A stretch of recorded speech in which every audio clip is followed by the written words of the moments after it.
اعوذ باللہ السمیع العلیم العظیم الحفیظ بوجہ الکریم وسلطانہ القدیم من الرجس الخبیث المخبث الشیطان اللعین الرجیم وقبیلہ ونفخہ ونفسہ وہمزہ بسم اللہ الرحمن الرحیم۔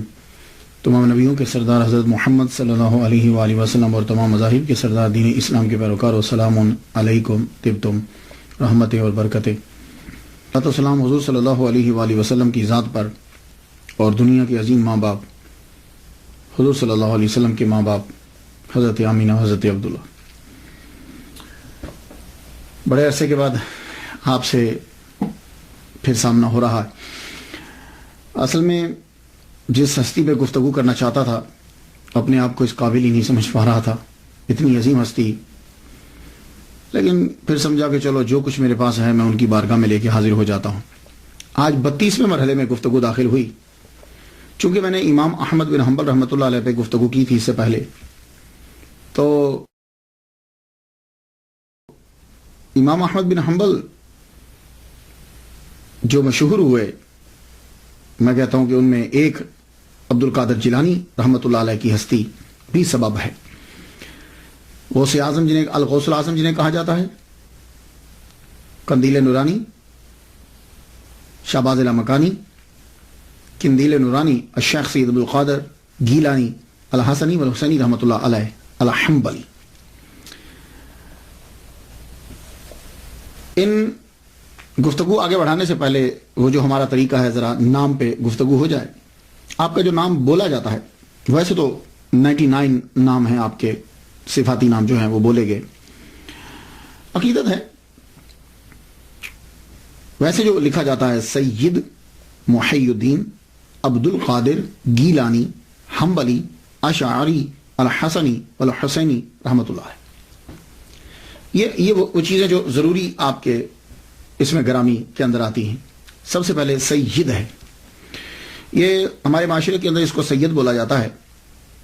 دیکھیے میں آپ لوگوں کی غلط نہیں نکالتا، لیکن بتلا دیتا ہوں کہ یہ کچھ ایسا بھی ہے۔ میں خود ہمارے جو معاشرے کے اندر جو لفظ بولا جاتا ہے ہم وہ اسے ہی اڈاپٹ کر لیتے ہیں، تو یا کے اوپر زبر بولی جاتی ہے، اکثر بول جاتے ہیں، لیکن جب میننگ خراب ہوتے ہوں تو ذرا توجہ دیا کریں، ویسے پروننسیشن جو بھی آپ بولتے جائیں۔ سید جو ہے، یہ لفظ السید، اس کی جمع اسیاد آتی ہے اور سیائد بھی آتی ہے۔ سید کا معنی ہوتا ہے سردار۔ قرآن مجید میں یہ حضرت یحییٰ علیہ السلام کے لیے یہ لفظ آیا، سیدم و حسورا، سیدم، اللہ تعالیٰ نے ان کے لیے سید کا لفظ استعمال کیا ہے۔ ایک مرتبہ حضور صلی اللہ علیہ وآلہ وسلم کو کسی شخص نے سید کہہ دیا، تو حضور صلی اللہ علیہ وسلم نے فرمایا اللہ سید، اللہ جو ہے وہ سید ہے۔ یہ ایک حدیث مبارکہ ہے۔ اس وقت ایک سچویشن ہوگی، اس کا مطلب یہ نہیں ہے کہ کسی اور کو کہنا حرام ہے۔ بعض اوقات حضور صلی اللہ علیہ وآلہ وسلم کوئی خاص آدمی کو خاص چیز سمجھانا چاہتے ہیں۔ جب حضور صلی اللہ علیہ وآلہ وسلم کو اللہ تعالیٰ نے نواسے عطا فرمائے، حضرت امام حسین، حضرت امام حسن، تو حضور صلی اللہ علیہ وسلم نے فرمایا حسن والحسین سیدہ شباب اہل الجنہ، یہ میرا بیٹا حسن اور میرا بیٹا حسین، یہ دونوں جنتی نوجوانوں کے سردار ہیں۔ یعنی کہ وہ لوگ کہ جو جوانی میں مرے، غور سے سنیے گا، وہ لوگ جو جوانی میں مریں گے اور جنتی تھے ان کے یہ سردار ہوں گے۔ یہ بات یاد رکھیے گا، کیونکہ اس لیے کہ ایک اور حدیث بھی ہے، حضرت ابوبکر صدیق رضی اللہ تعالیٰ عنہ اور حضرت عمر کے بارے میں کہا گیا کہول اہل الجنہ، یہ سید ہیں جنتی بوڑھوں کے۔ تو جنت میں بوڑھا تو کوئی ہوگا نہیں، جنت میں تو سارے لوگ جائیں گے تو 33 سال کے جوان ہوں گے۔ تو یعنی جو جنتی جوانی میں مرا ان کے سردار یہ ہوں گے، اور جو بوڑھا ان کے سردار وہ ہوں گے۔ اب کبھی حدیث سامنے آ جائے تو ذہن میں یہ رہنا چاہیے۔ تو سید جو ہے، یہ لفظ حضور صلی اللہ علیہ وآلہ وسلم نے جب یہ فرمایا کہ یہ سردار ہوں گے، تو اس دن کے بعد یہ لفظ سید جو ہے یہ حضرت بی بی فاطمہ الزہرا رضی اللہ تعالیٰ عنہا کے بچوں کے ساتھ استعمال ہونے لگا۔ شروع میں تو یہ لفظ استعمال نہیں کیا جاتا تھا، بعد میں آپ کی اولاد کے ساتھ یہ لفظ خاص ہو گیا۔ لیکن مختلف علاقوں کے اندر جو حضرت بی بی فاطمہ کی اولاد ہے ان کے لیے مختلف القاب ہیں۔ کہیں ان کو باوا کہا جاتا ہے، باوا جی، کہیں باپو کہا جاتا ہے، کہیں ان کو پکارا جاتا ہے آل نبی، اولاد علی، آل رسول، مرشد، اور عرب کے علاقوں میں سیدوں کو شریف کہا جاتا ہے. یہ جو اسیاد ہیں، سیاد ہیں، یہ انہیں شریف کہا جاتا ہے. تو عرب میں شریف امام حسن کی اولاد کو اور سید امام حسین کی اولاد کو یہ بھی کہتے ہیں مصر کی سائڈ میں. خیر بہرحال شریف جو ہے وہ ان کے لیے لفظ جو ہے وہ استعمال کیا جاتا ہے. ویسے ایک لفظ سید بھی ہے اور سید و نا بھی ہے. ویسے تو کوئی فرق نہیں ہے، لیکن نام کے ساتھ اگر سید لکھا ہو تو 99% اس سے مراد یہ ہوتا ہے کہ ان کی کاسٹ جو ہے وہ سید ہے، اور اگر سید و نا لکھا ہو تو پھر دونوں احتمال ہوتے ہیں. یہ بھی احتمال ہوتا ہے کہ وہ حضرت بی بی فاطمہ کی اولاد میں سے، اور یہ بھی احتمال ہوتا ہے کہ مریدین نے اپنے مرشد کو جو ہے وہ پکارا سیدنا کر کے، جیسے ہم تمام انبیاء کے ساتھ سیدنا. یا حضرت عمر رضی اللہ تعالیٰ عنہ جب حضرت بلال حبشی رضی اللہ تعالیٰ عنہ کو پکارتے تھے تو کہتے تھے سیدنا. تو سید اور سیدنا. ویسے تو آج کل عرب میں اگر آپ چلے جائیں تو جب لیٹر لکھتے ہیں، خط لکھتے ہیں، تو خط لکھتے ہوئے وہ سیدی لکھ دیتے ہیں شروع میں. جیسے جناب ہوتا ہے نا، عزت مآب جناب، تو سیدی لکھ دیا جاتا ہے. حضرت الغوث الاعظم جو ہیں، ان کے ساتھ جب سید آیا تو دونوں طرح سے ہوا. پیر و مرشد بھی ہے، سید و نا بھی، سید اولاد فاطمہ سے، حضرت بی بی فاطمہ کی اولاد بھی، اور ویسے بھی ہمارے سردار ہیں. اب ان کے نام کے اندر ایک اور آتا ہے گیلانی. گیلانی، اس پہ ذرا تھوڑی سی گفتگو ہو جائے. بہت سے لوگوں نے اس پہ گفتگو کی ہے، آپ میری تحقیق جو ہے وہ سماعت کیجئے. حاضر رحمت من ربی. آپ گیلان شہر کے اندر ہی پیدا ہوئے، یہ یاد رکھیے گا. گیلان، اس کا نام ہی گیلان ہے. تو آپ گیلان شہر کے اندر ہی پیدا ہوئے، اس لیے آپ کو گیلانی کہتے ہیں. اور کچھ لوگ آپ کو جیلانی کہتے ہیں جی آپ جیلان کے اندر پیدا ہوئے. لیکن یہ بات ہوتا ہے کہ جیلان اور گیلان دونوں ایران کے ہی شہر ہیں. یہاں دونوں، جیلان بھی اور گیلان بھی، اور اب بھی ایران کے اندر یہ موجود ہیں.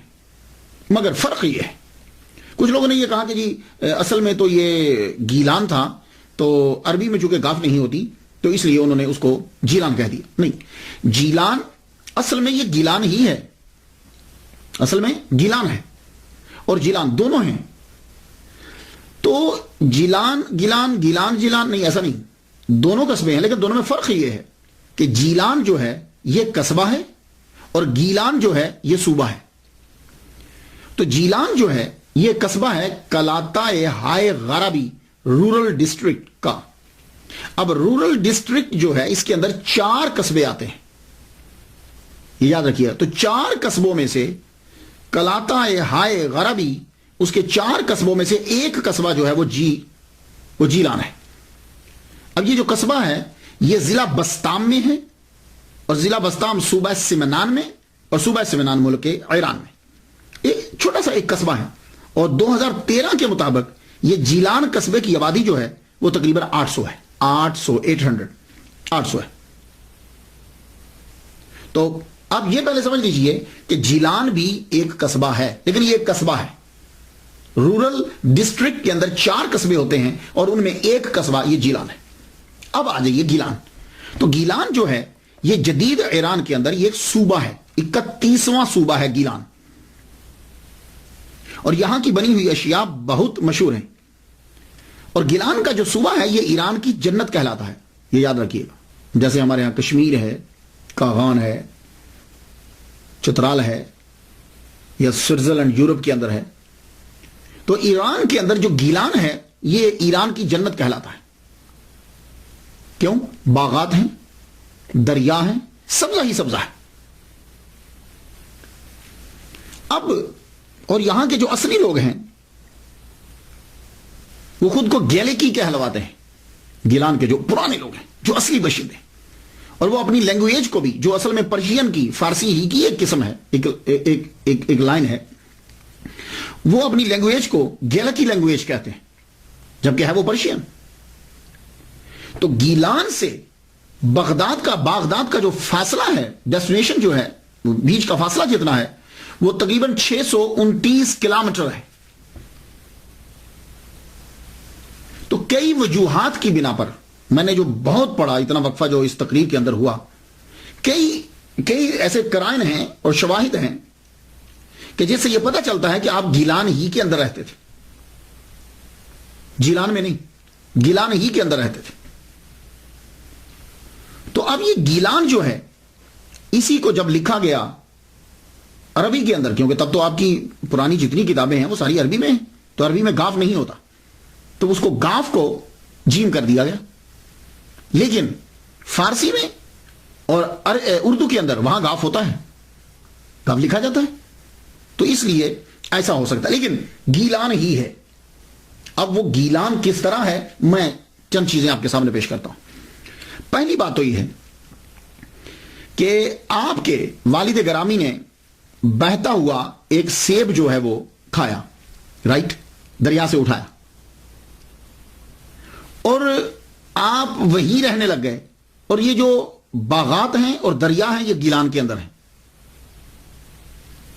دوسری، اکثر کتابیں جب آپ پڑھتے ہیں جی، انہوں نے 400 مائل کا سفر طے کیا اور وہ بغداد پڑھنے کے لیے پہنچے، تو یہ 400 مائل جو بنتا ہے، یہ 400 مائل جو ہے یہ گیلان ہی سے بغداد بنتا ہے، اور 629 کلومیٹر اور 400 کے قریب مائل جو بن جاتا ہے۔ اور تیسری بات کہ آپ نے یہ پڑھا کہ حضرت عبداللہ سومئی رحمۃ اللہ علیہ جو الغوث العظم کے نانا ہیں، ان کے باغات تھے، تو یہ باغات گیلان کے اندر ہی ہے۔ چوتھی بات، کیسپین سی کا اکثر حوالہ آپ پڑھیں گے جب بھی الغوث العظم عبد القادر گیلانی رحمۃ اللہ علیہ کی سیرت پڑھی جاتی، کیسپین سی کا ذکر ضرور آتا ہے۔ یہ کیسپین سی بھی گیلان میں ہے۔ پھر اس کے بعد جب بھی آپ پڑھیں گے تو جودی پہاڑ کا ذکر پڑھتے ہیں، کوہ جودی، جہاں حضرت نوح علیہ السلام کی کشتی لگی تھی، تو وہ جودی پہاڑ بھی جو ہے وہ کیسپین سی گیلان کے پاس ہی ہے۔ اور پھر آپ نے ان کی سیرت میں یہ پڑھا کہ ایک بڑا سرسبز و شاداب علاقہ جو ہے وہ آپ نے لیا، وہ بھی گیلان ہی میں آپ نے لیا، اور یہی جو ہے وہ آپ کے آباء و اجداد کی جو ہے وہ قبر بھی۔ اور خواجہ معین الدین اجمیری چشتی رحمۃ اللہ علیہ نے اپنے خود سے اپنے پیسے دے کر وہاں ایک کمرہ بنوایا، اور 57 دن اس حجرے میں آپ ان کے ساتھ رہے۔ اور ایک اور دلیل سنیے، آپ جب حضرت عبد القادر گیلانی رحمۃ اللہ علیہ کا نام پڑھیں گے تو آپ کو پرانی جو بڑی تحقیق یہ کتابیں، چھوٹی کتابوں کا بات نہیں کا، بڑی عملی ملے گا۔ عبد القادر گیلانی عملی، یہ عملی کیا ہے؟ یہ بھی اصل میں ایک قصبہ ہے، شہر ہے، اور آپ جانتے ہیں کہ یہ کہاں ہے؟ یہ ہراز دریا کے کنارے پر واقع ہے، اور یہ بھی گیلان کے پاس ہے، اور اس دریا ہی کے گرد درخت بھی ہیں اور باغات بھی۔ تو یہ تھی جو تحقیق، اتنے دن لگے۔ تو اصل میں آپ رہتے ہیں، آپ کا گھر اور نانا یہ سب ہراز دریا کے کنارے پر ہی، اور یہ گیلان میں ہے، کیسپین سی وہیں ہے، کوہ جودی وہیں ہے، تو یہ اصل میں آپ گیلانی ہیں، اور وہیں سے 400 مائل کا سفر بنتا ہے۔ اب آ جائیے حنبلی۔ حضرت عبد القادر گیلانی رحمۃ اللہ علیہ کے ساتھ حنبلی آتا ہے۔ یہ حنبلی کیا ہے؟ امام احمد بن حنبل، ان کے دادا کا نام تھا حنبل۔ حنبل کا معنی کیا ہوتا ہے؟ حنبل کا معنی ہوتا ہے لوبیا کھانا۔ لوبیا سمجھتے ہیں؟ وہ کڈنی بینز جو ہوتے ہیں، وہ گردے کی شکل کے جو ہیں، انہیں لوبیا کہتے ہیں، کڈنی بینز۔ تو حنبل کا معنی ہوتا ہے لوبیا کھانا، اور حنبل کا معنی ہوتا ہے موزہ اور پرانی آستین پہننا۔ یہ اس کے میننگ بتا رہا ہوں میں آپ کو، لیکن چونکہ امام احمد بن حنبل مشہور ہوئے تو ان کے جتنے پیروکار تھے ان کی فقہ میں یا ان کے تصورات پر جو عمل کرتے تھے وہ حنبلی کہلوائے۔ تو الغوث العظم عبد القادر گیلانی رحمۃ اللہ علیہ حنبلی اس لیے کہلوائے کہ آپ امام احمد بن حنبل رحمۃ اللہ علیہ کے پیروکار تھے فقہ کے اندر۔ یہ بات آپ یاد رکھیے گا۔ اور امام احمد بن حنبل کے آپ پیروکار کیوں ہوئے، یہ ایک بڑا کوشچن ہے۔ عبد القادر گیلانی رحمۃ اللہ رفع اجدان کرتے تھے، یہ بات یاد رکھیے گا، آپ حنفی نہیں ہیں، تو آپ حنبلی کیوں رہے؟ اس کی ایک وجہ تو یہ ہے کہ آپ المدرسۃ النظامیہ میں پڑھتے رہے۔ المدرسۃ النظامیہ کے اندر حنابلہ اور شوافی اور اشعری ان کا فلسفہ پڑھایا جاتا تھا، دونوں کی فقہ پڑھائی جاتی تھی، ایک بات۔ دوسری بات یہ ہے کہ آپ کے جو پیر و مرشد اور آپ کے جو استاد ہیں ابو سعید مبارک مخرمی، جس کو مخزومی پڑھتے ہیں، وہ مخزومی لفظ نہیں ہے، مخرمی رحمت اللہ علیہ جو ہے وہ بھی حنبلی ہیں. تو آپ کے پیر و مرشد بھی حنبلی ہیں، استاد بھی حنبلی ہیں، اور مدرسۃ النظامیہ میں جتنے زیادہ تر استاد جو ہے وہ حنابلہ تھے. اب آپ سمجھ گئے ہوں گے. اور ایک وجہ اور سن لیجیے، ابو العباس احمد بن محمد بن ابی الغنائم محمد اظہری حسینی رحمۃ اللہ علیہ اپنے والد شیخ محمود گیلانی سے، انہوں نے شیخ علی بن حیتی سے سنا کہ ایک روز میں شیخ عبد القادر گیلانی رحمۃ اللہ علیہ کے ساتھ حضرت امام احمد بن محمد بن حنبل رحمۃ اللہ علیہ کی قبر پر گیا. تو میں کیا دیکھتا ہوں کہ جو ہی عبد القادر گیلانی رحمۃ اللہ علیہ امام احمد بن حنبل رحمۃ اللہ علیہ کی قبر انور پر پہنچے تو آپ اپنی قبر سے باہر نکل آئے. اللہ اکبر جل شان. آپ اپنی قبر مبارک سے باہر نکل آئے اور شیخ عبد القادر گیلانی رحمۃ اللہ علیہ کو اپنے سینے سے لگایا اور خلعت عطا فرمائی. اب آپ سمجھ گئے. اس وجہ سے آپ جو ہیں وہ حنبلی آپ کے نام کے ساتھ لگتا ہے. اور الحسنی والحسینی، حسنی اور حسینی بھی کہتے ہیں. اس کی وجہ آپ کی والدہ ام الخیر فاطمہ بنت عبداللہ سمعی امام حسین رضی اللہ تعالیٰ عنہ کی اولاد سے، آپ کی والدہ جو ہے، اور اس لیے آپ کو حسینی کہا جاتا ہے. اور آپ کے والد گرامی سید صالح امام حسن کی اولاد سے تھے، اس لیے آپ کو حسنی کہا جاتا ہے. اور آپ نجیب الطرفین سید ہیں. اللہ اکبر. اللہم صلی علی سیدنا محمد و ابوی محمد و آل محمد و اصحاب محمد و بارک وسلم. کتنی بات ہے کہ نجیب الطرفین، سید تو ویسے ہی وراء الورا ہے، لیکن نجیب الطرفین اور الغوث الاعظم آپ کے نام کے ساتھ. یہ الغوث الاعظم تو اتنا مشہور ہو گیا ہے کہ اگر آپ صرف بول دو الغوث الاعظم تو فوراً سمجھ میں آتا ہے کہ عبد القادر گیلانی رحمۃ اللہ علیہ کا ذکر ہو رہا ہے. یہ الغوث الاعظم جو ہے ایک ٹائٹل آپ کا بن گیا. لیکن میں یہاں عرض کرتا جاؤں، ہو سکتا ہے کہ میرے کچھ دوست، میرے سننے والے جو ہیں وہ یہ کہیں، میرے کچھ دوست اب آپ جب الغوث الاعظم کو سنیں کہیں یا کسی بندے کے پاس بیٹھیں تو وہ پریشان ہو جائیں اور کہیں کہ یار نہیں یہ تو شرک ہے. تو میں عرض یہ کرنا چاہوں گا، اگر آپ قرآن مجید کی سٹڈی کریں، قرآن مجید کو پڑھیں، تو بہت سے الفاظ ایسے ہیں کہ اللہ تعالیٰ نے وہ اپنے لیے بھی استعمال کیے ہیں اور اپنے بندوں کے لیے بھی وہ استعمال کیے. یہ اگر فلسفہ آپ کی سمجھ میں آ جائے تو پھر یہ الغوث الاعظم، مشکل کشا، یہ الفاظ جو ہیں وہ آپ کو ڈسٹرب نہیں کریں گے. بس پہلے آپ نے یہ سمجھنا ہے کہ کیا اللہ تعالیٰ نے وہ الفاظ کے جو اپنے لیے خاص کیے تھے، کیا وہ اس نے وہ بندوں پر استعمال کیے ہیں کہ نہیں کیے. یہ اگر آپ قرآن مجید سے پڑھ لیں تو آپ پر جو ہے یہ حقیقت واضح ہو جائے گی. یہ مسئلہ آپ کو کبھی ڈسٹرب نہیں کرے گا. قرآن مجید کے اندر بہت سے ایسے الفاظ ہیں کہ جو اللہ کے لیے ہیں لیکن وہ بندوں کے لیے استعمال ہوئے ہیں. سب سے پہلا لفظ جب آپ نے سورہ فاتحہ پڑھی تو الحمدللہ رب العالمین ہے. یہ لفظ رب ہے نا، جو یہ اللہ نے اپنے لیے استعمال کیا قرآن مجید کے اندر. جتنے انبیاء کرام ہیں جب بھی انہوں نے دعا مانگی انہوں نے ربنا کہہ کے دعا مانگی. اس لیے کہا جاتا ہے کہ جب بھی دعا مانگو ربنا کہہ کے دعا مانگو، کیونکہ جب ربنا سے دعا مانگتے ہو اللہ تعالیٰ خوش ہوتا ہے اور اللہ دعا قبول کرتا ہے. ربنا آتنا فی الدنیا. تو یہ رب جو ہے یہ لفظ خاص ہے، لیکن سورہ یوسف پڑھتے ہوئے آپ کو یہ ملے گا کہ یہی لفظ رب تعالیٰ کا رب جو ہے حضرت یوسف علیہ السلام نے وہ جو شراب پلانے والا تھا اس کے بادشاہ کے لیے استعمال کیا. چاہیے سورہ یوسف پڑھ لیجئے. وَيَسْقِي رَبَّهُ خَمْرًا، وہ اپنے رب کو شراب پلائے گا. یہ میں قرآن سے پڑھ رہا ہوں، میں حدیث نہیں پڑھ رہا.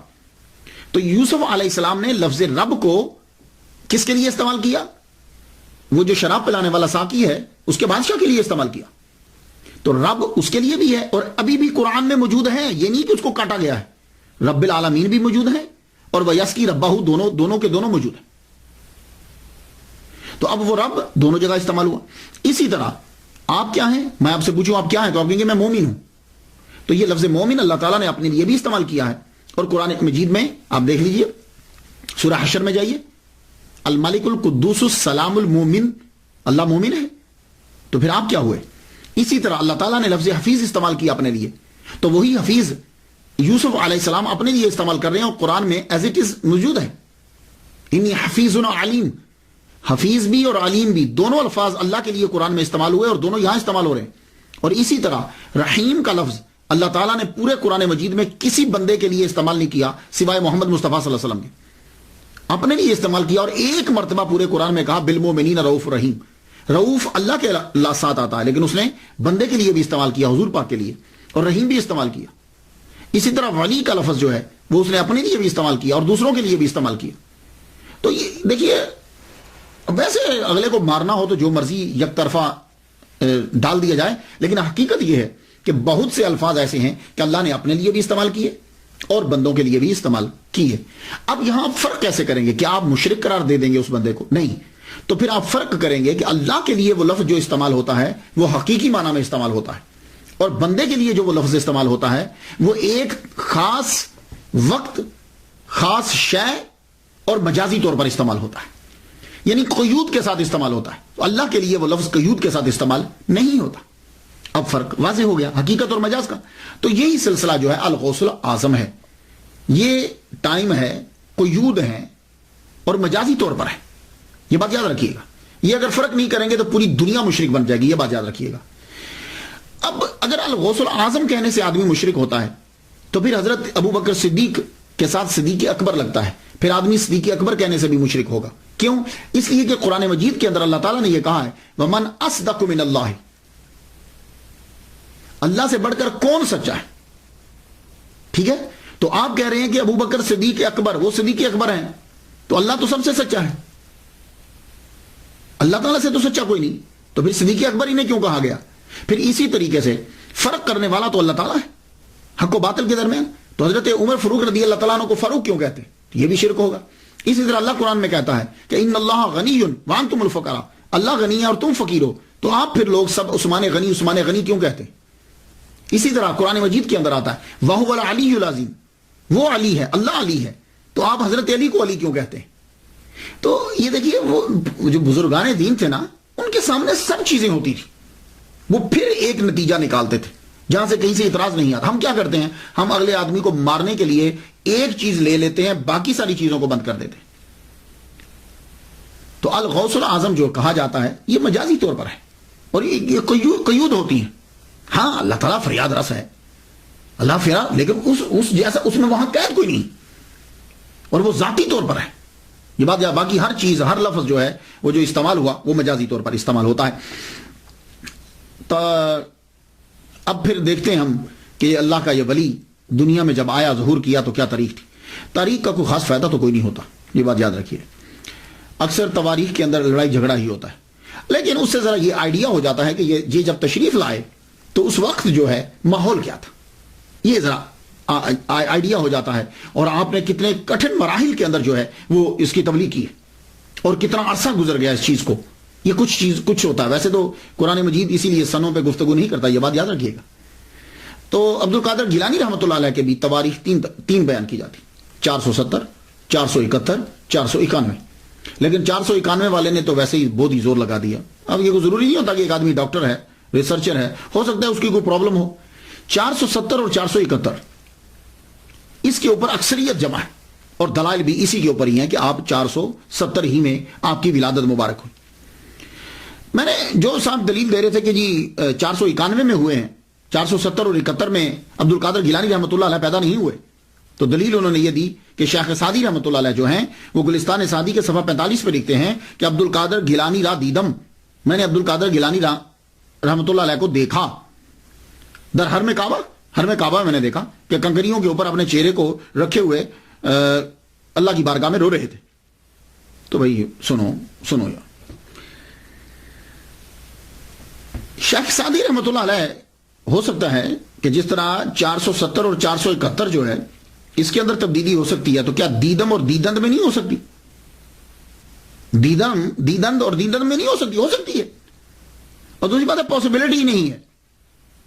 وجہ یہ ہے الغوث الاعظم کی تاریخ پیدائش 470 ہی ہے۔ وجہ یہ ہے کہ آپ کی ولادت سے 5 سال قبل، غور سے سنیے گا، آپ کی ولادت سے 5 سال قبل داتا گنج بخش علی حجویری رحمۃ اللہ علیہ دنیا سے رخصت ہو گئے۔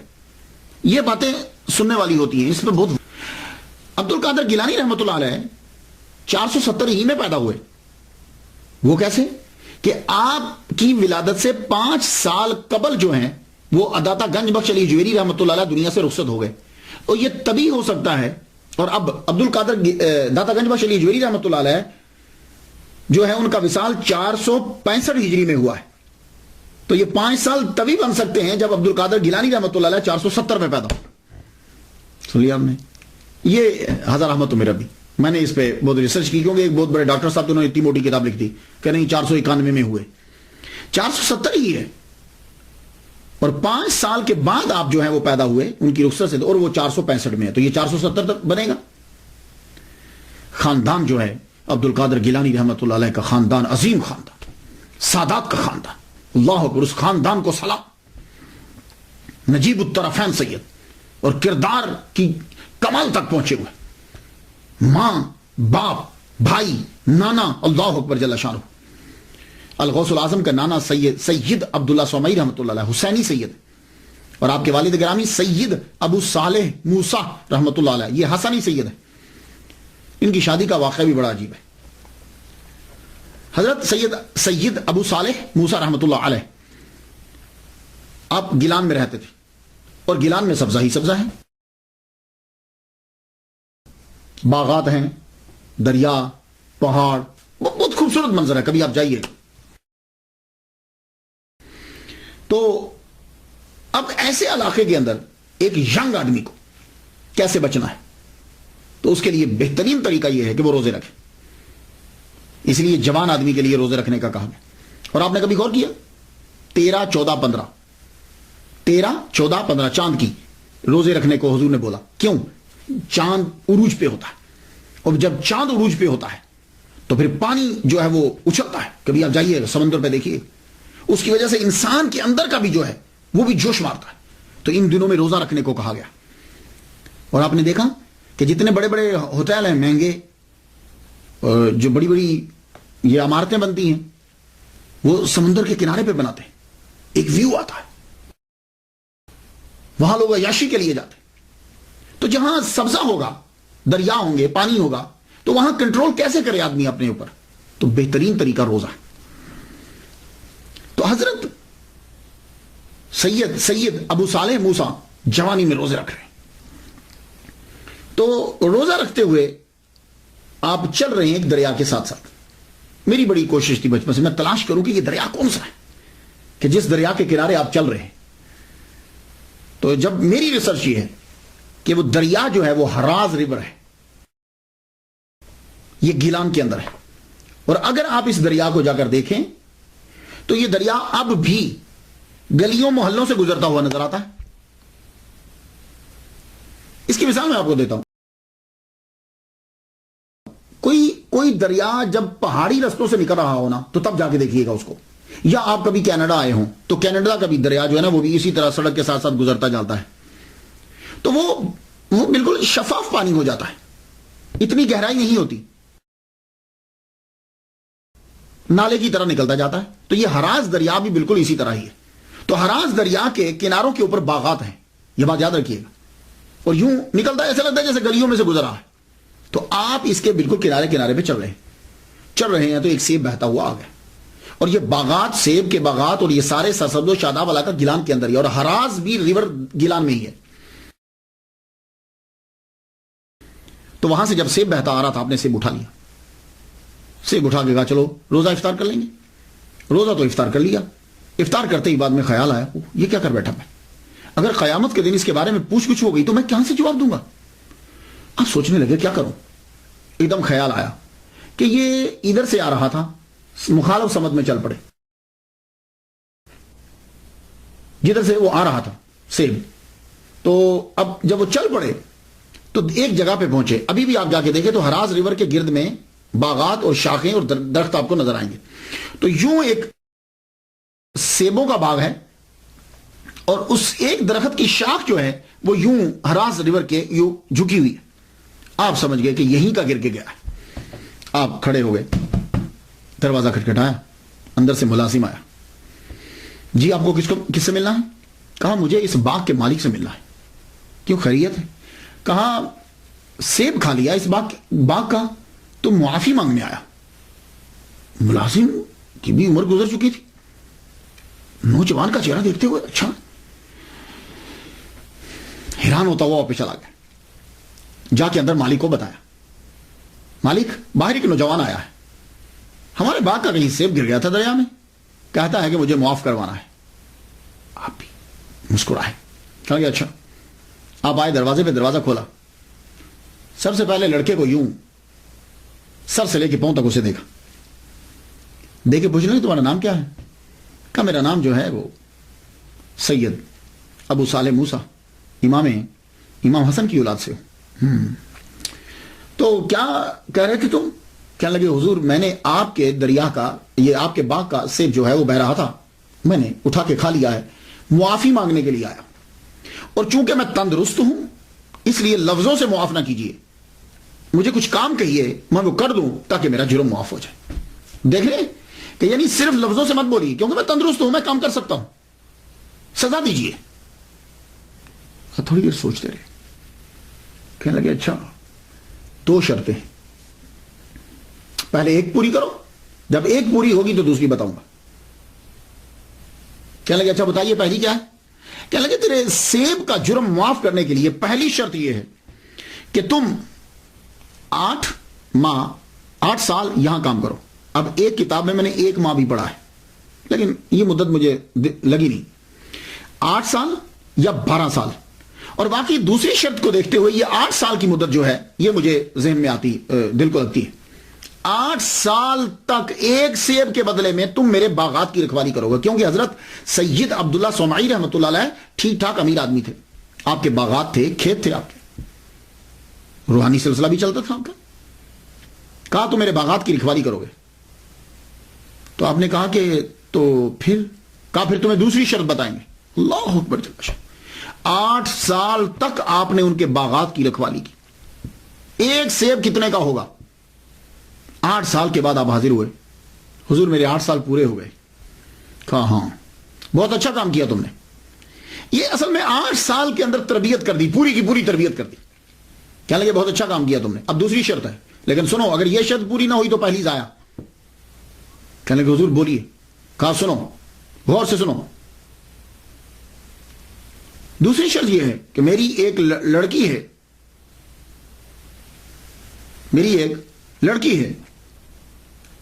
اس سے تمہیں شادی کرنا ہے، اور غور سے سنو وہ ایک طرح سے اندھی ہے، بہری ہے، لگلی ہے، لنگڑی ہے، گونگی ہے۔ یہ لفظ ایک طرح سے سنیں، لیکن جب آدمی بولتا ہے تو آدمی کا دھیان بڑی چیز پر ہوتا ہے، وہ بیچ کے لفظوں میں سے نکل جاتا ہے۔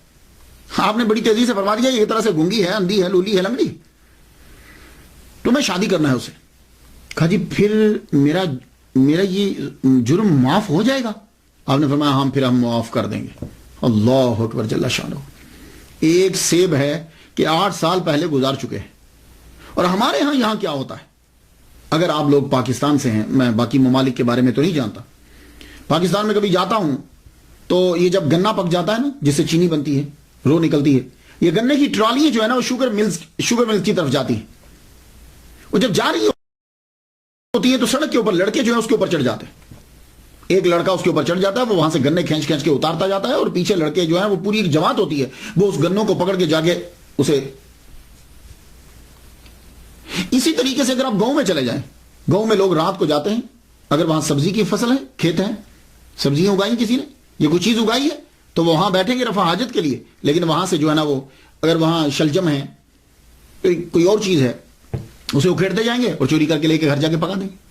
اور بعض جگہوں میں تو ایسا ہوتا ہے کہ جب آدمی سو جاتے ہیں رات کے 2 بجے یا 3 بجے، کہ جس وقت اٹھ کر آدمی تہجد کے لیے اٹھتا ہے، عبادت کرتا ہے، تو لوگ کیا کرتے ہیں کہ وہاں کھیت سے چارہ کاٹ لیتے، چارہ کاٹ کے آگے اپنے جانوروں کو ڈال دیتے، اور اس کے بعد پھر فجر کی نماز باجماعت ادا کی جاتی۔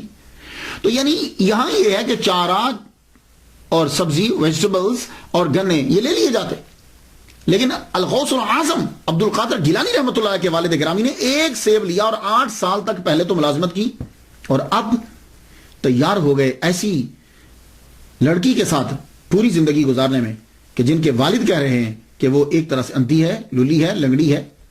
ہم نے فرمایا ٹھیک ہے، اگر جرم معاف ہوتا ہے تو میں ریڈی ہوں۔ نکاح ہو گیا، نکاح پڑھا دیا گیا۔ اب جب نکاح ہو جاتا ہے تو شاید ظاہر ہے کہ آپ کمرے میں گئے، جو ہی کمرے میں گئے، اب نکاح تو ہو گیا، کمرے میں جب گئے تو انٹر ہوئے آپ، تو سامنے آپ کی زوجہ محترمہ جو ہے وہ کھڑی، آپ نے پہلی نظر جب ڈالی تو پہلی نظر اتنی خوبصورت، اللہ اکبر جل شانہ، اب دوسری منع ہوتی، اب ایک دم سے منہ پھیرا اور پھیرنے لگے تو پیچھے سے آواز آئی، آپ میرے خامد ہیں، رکیے، آپ کا یہ نام ہے۔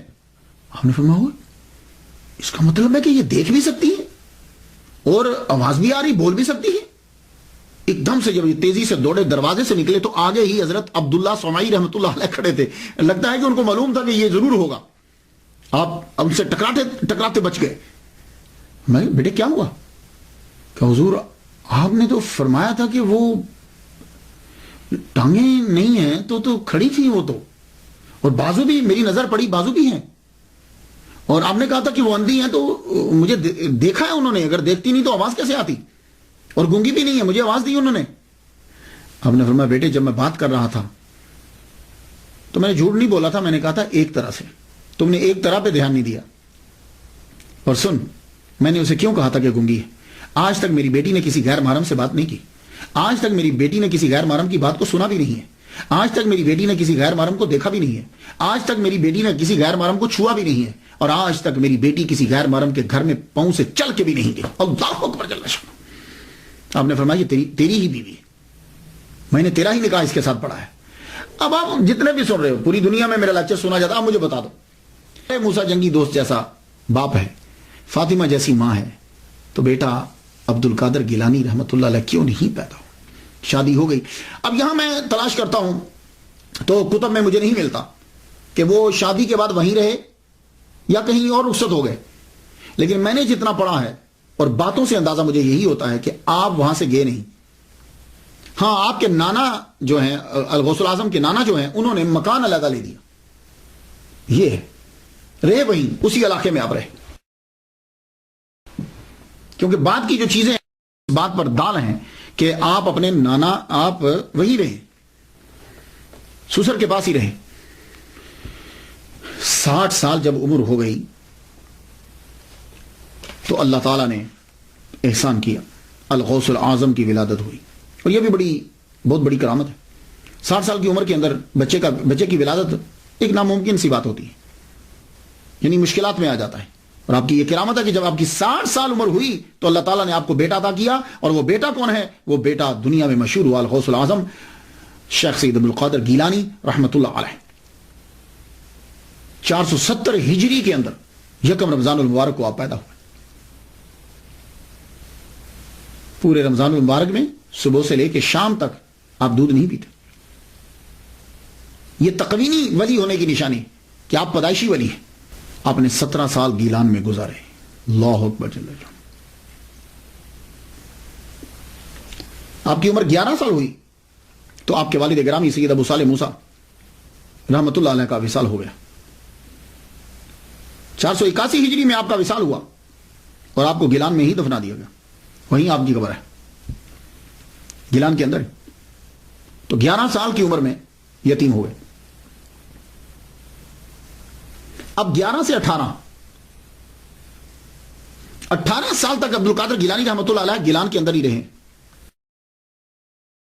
کیوں؟ والدہ بوڑھی ہے، پڑھنے کے لیے جاتے ہیں، حفظ تو والدہ محترمہ نے کروا دیا، نانا سے بھی ملاقات ہوتی ہے، باپ نے بھی پرورش کی۔ 11 سال تک تو تینوں کر رہے، 11 کے بعد ایک کم ہو گیا۔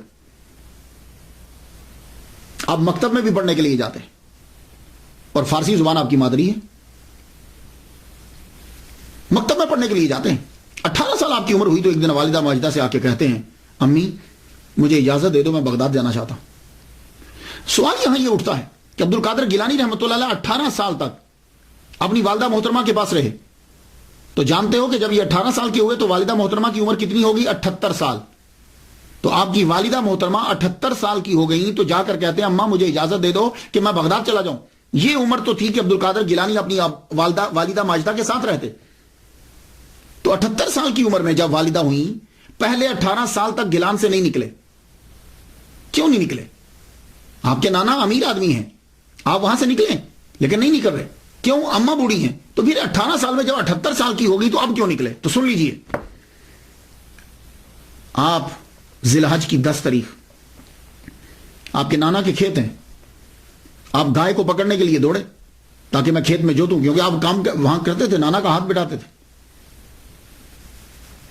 تو میں کھیت جوتنے کے لیے جب گائے کے پیچھے بھاگے تو گائے نے مڑ کے پیچھے یہ کہا، عبد القادر تجھے اس لیے پیدا نہیں کیا، اللہ نے تجھے اس لیے پیدا نہیں کیا۔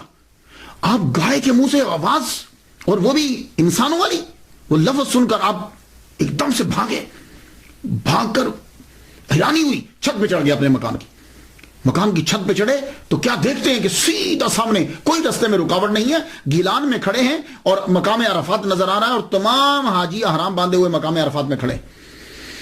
اللہ اکبر جل شانہ، گیلان ایران سے آپ کو مقام عرفات نظر آ گیا تو آپ ایک دم سے چھت سے نیچے اترے اور ماں سے لپٹ گئے۔ ماں پوچھنے لگی، بیٹے کیا ہوا؟ کہا ماں میں کیا بتاؤں؟ ماں بولی بیٹے بتاؤ کیا ہو رہا تیرے ساتھ، چپ گمسم رہتے ہو؟ اب بیٹھ کر اپنی والدہ محترمہ سے بیٹھ کے بات کرنے لگے، کہنے لگے ماں جب میں چلتا ہوں نا تو مجھے ایسے محسوس ہوتا ہے کہ میرے ارد گرد کوئی ہے، اور ماں جب میں پڑھنے کے لیے مدرسے جاتا ہوں نا تو آواز آتی ہے، ہٹو ہٹو ولی اللہ کو رستہ دو، اللہ کا ولی آ رہا ہے، ہٹو رستہ دو، جگہ دو۔ تو ماں میں کسی کو محسوس کرتا ہوں اپنے ساتھ، اور آج ماں گائے بھی بولی کہ عبد القادر تجھے اس لیے پیدا نہیں کیا، اور ماں میں چھت پہ چڑھا ہوں نا تو مجھے مقام عرفات نظر آیا۔ ماں کی آنکھوں میں آنسو آ گئے۔ کہا تو بیٹے، کہا ماں عرض کرتا ہوں کہ مجھے بغداد جانے کی اجازت دے دو۔ ماں نے سینے سے لگایا اور ماں رو پڑی، ماں کی آنکھوں میں آنسو آ گئے۔ کہا ماں روتی کیوں، میرے بغداد جانے سے رو رہی ہو؟ کہا نہیں بیٹے بغداد تو جاؤ، ماں خود ولیہ کاملہ ہے، بیٹے جاؤ۔ تو ماں روتی کیوں ہوں پھر؟ کہا بیٹے رو اس لیے رہی ہوں کہ جب تو پڑھ لکھ کے واپس آئے گا نا تو میں نہیں ہوں گی۔ کہا اچھا ماں میں جاؤں پھر؟ کہا ٹھیک ہے بیٹے جاؤ۔ ماں نے صدری لی اپنے بیٹے کی، وہ سلوکا جیسے سمجھتے ہیں سلوکا، وہ صدری لی، اس صدری کو بھاری کپڑا لگایا یہاں بغل کے نیچے، موٹا کپڑا لگا کے اس کے اندر 40 دینار اس کے اندر رکھ دیے۔ دینار سونے کا ہوتا ہے، وہ دینار ایک لمبے سفر کے لیے 40 دینار انف کافی ہوتے ہیں، تو آپ نے یہاں رکھ دیے اور بیٹے کو صدری پہنا دی، اور پہنانے کے بعد کہا جا بیٹے اب چلا جاؤ، جا کے بغداد پڑھ، بڑا عالم بن۔ لیکن ایک ہی بات ہے، کسی حالت میں جھوٹ نہ بولنا، یہ جو کسی حالت میں جھوٹ نہ بولنا۔ آپ وہاں سے چلے، اپنی ماں سے اجازت لی، اجازت لے کر وہ صدری پہنی، اب ایک قافلہ جا رہا تھا گیلان سے بغداد، اس کے ساتھ ہو لیے۔ جب اس کے ساتھ ہو لیے، اب گیلان سے بغداد کا فاصلہ 629 کلومیٹر ہے۔ آپ نے یہ پیدل طے کیا، اور تقریباً یہ 391 مائل بنتا ہے، 91 مائلز بنتا ہے، 629 کلومیٹر اور 391 مائل، جسے آپ اکثر کتابوں میں 400 مائل پڑھتے ہیں۔ آپ بغداد کی طرف روانہ ہوئے۔ یہ جو بغداد ہے نا، یہ اصل میں اس کا پروننسیشن باغداد ہے، لیکن کثرت استعمال کی وجہ سے الف گر گیا۔ جیسے پاکستان کے اندر اس کے دارالحکومت کو کہتے ہیں اسلام آباد، اصل میں وہ لفظ اسلام آباد ہے، لیکن کثرت استعمال کی وجہ سے اسلام آباد۔ جیسے وہ فیصل آباد کہتے ہیں، یہ فیصل آباد ہے، اسے فیصل آباد بولتے ہیں۔ تو یہ باغداد تھا، الف گر گیا، کثرت استعمال کی وجہ سے بغداد ہو گیا۔ یہ بغداد جو ہے، اس کی بنیاد، یہ بغداد کا معنی کیا ہے؟